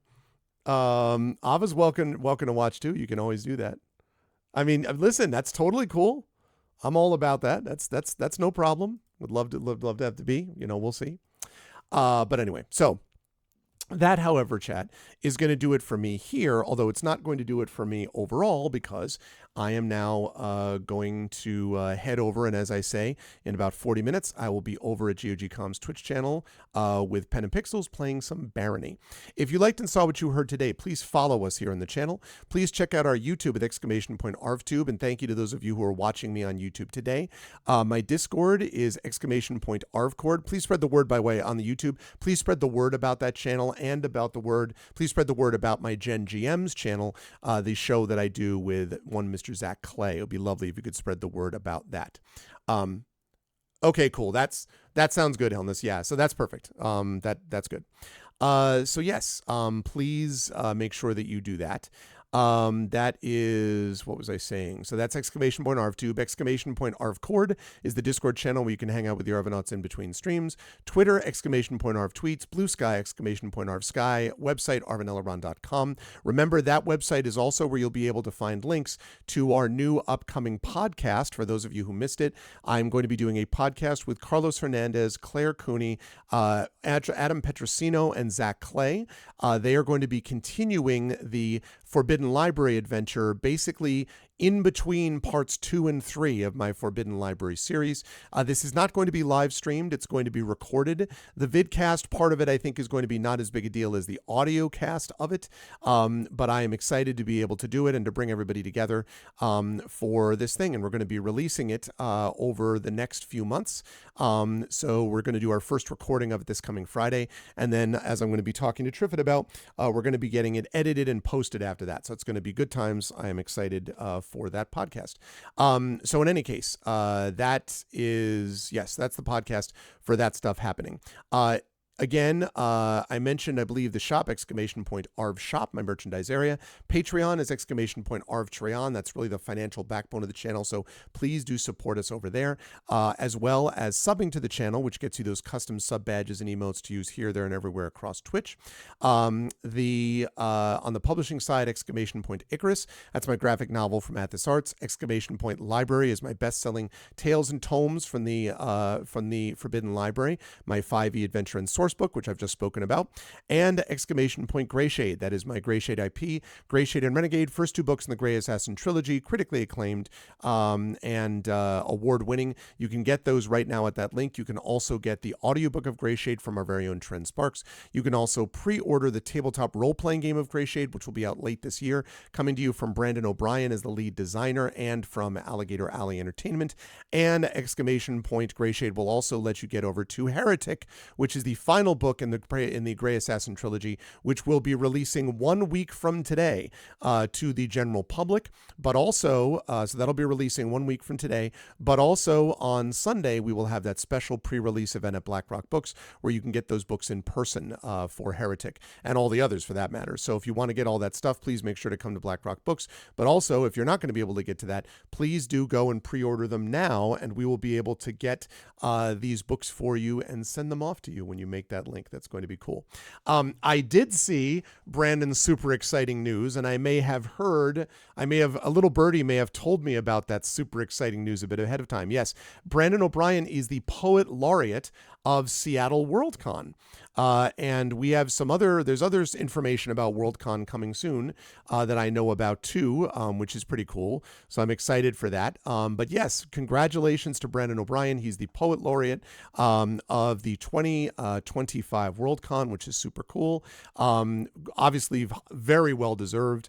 And it's going to be great to get a chance to I will definitely be at that Worldcon for reasons I can discuss later. But it'll be great to see Brandon there. And of course, Brandon deserves it. And you should get Can You Sign My Tentacle, which is his poetry book that Brandon has done most recently. And that would be great. So yeah, otherwise, as always, ! BLM, Black Lives Matter, important to affirm and assert the significance and importance of Black lives. ! Help Now, the World Health Organization page on suicide prevention. Awesome, Triffid. That's awesome. I'm excited for it. So yes, suicide prevention, making sure you reach out to others when you need help and they reach out to you as well. And ! Ukraine, Ukraine, to help the people of Ukraine as they fight back against an illegal and illegitimate war with bravery and courage, and send the message we will do so for others in the future as well. I will see you folks in about a half hour, top of the hour, over on GOGCom's Twitch channel for some awesome Barony. Please don't miss it. It is going to be a blast. And otherwise, I will see you folks back here on Thursday for Final Fantasy VII Rebirth as we move finally into the home stretch of the game. Super excited for that too. Thanks for being here. More Beowulf, hopefully next month. If not, definitely in September. And yeah, I look forward to more of that down the line. Until then, everyone, please be good to each other. I'll see you in a bit at GOGCom. Thank you to my wonderful mods, Dragon Spear, Emily the Invincible, Hillness, Triffity Mats. Thank you so much to my wonderful Patreon supporters and subscribers, Dragon, Emily, Hillness, Triffid, Effect Life. And thank you to my wonderful viewers. Thank you to Anime Wolf. Thank you to Betrader, Big Boss, Craigery, Determinology. It's been a while. Good to see you, Determinologies. Imaginary Exponent, hello as always, Jagtress, and Nonstop. Thank you, everybody. Much love, and I'll see you folks in just a bit. Until then, please be good to each other, and bye for now.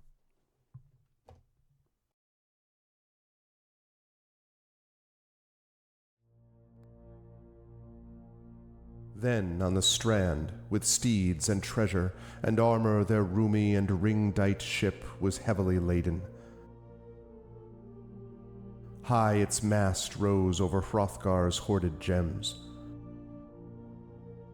A sword to the boat guard Beowulf gave, mounted with gold. On the mead bench, since he was better esteemed, that blade possessing heirloom old. Their ocean keel boarding, they drove through the deep, and Daneland left. A sea-cloth was set, a sail with ropes firm to the mast, the flood timbers moaned. nor did wind over billows that wave swimmer blow across from her course. The craft sped on, foam-necked it floated forth o'er the waves, keel firm bound over briny currents, till they got them sight of the Geatish cliffs, home-known headlands. High the boat, stirred by winds, on the strand updrove.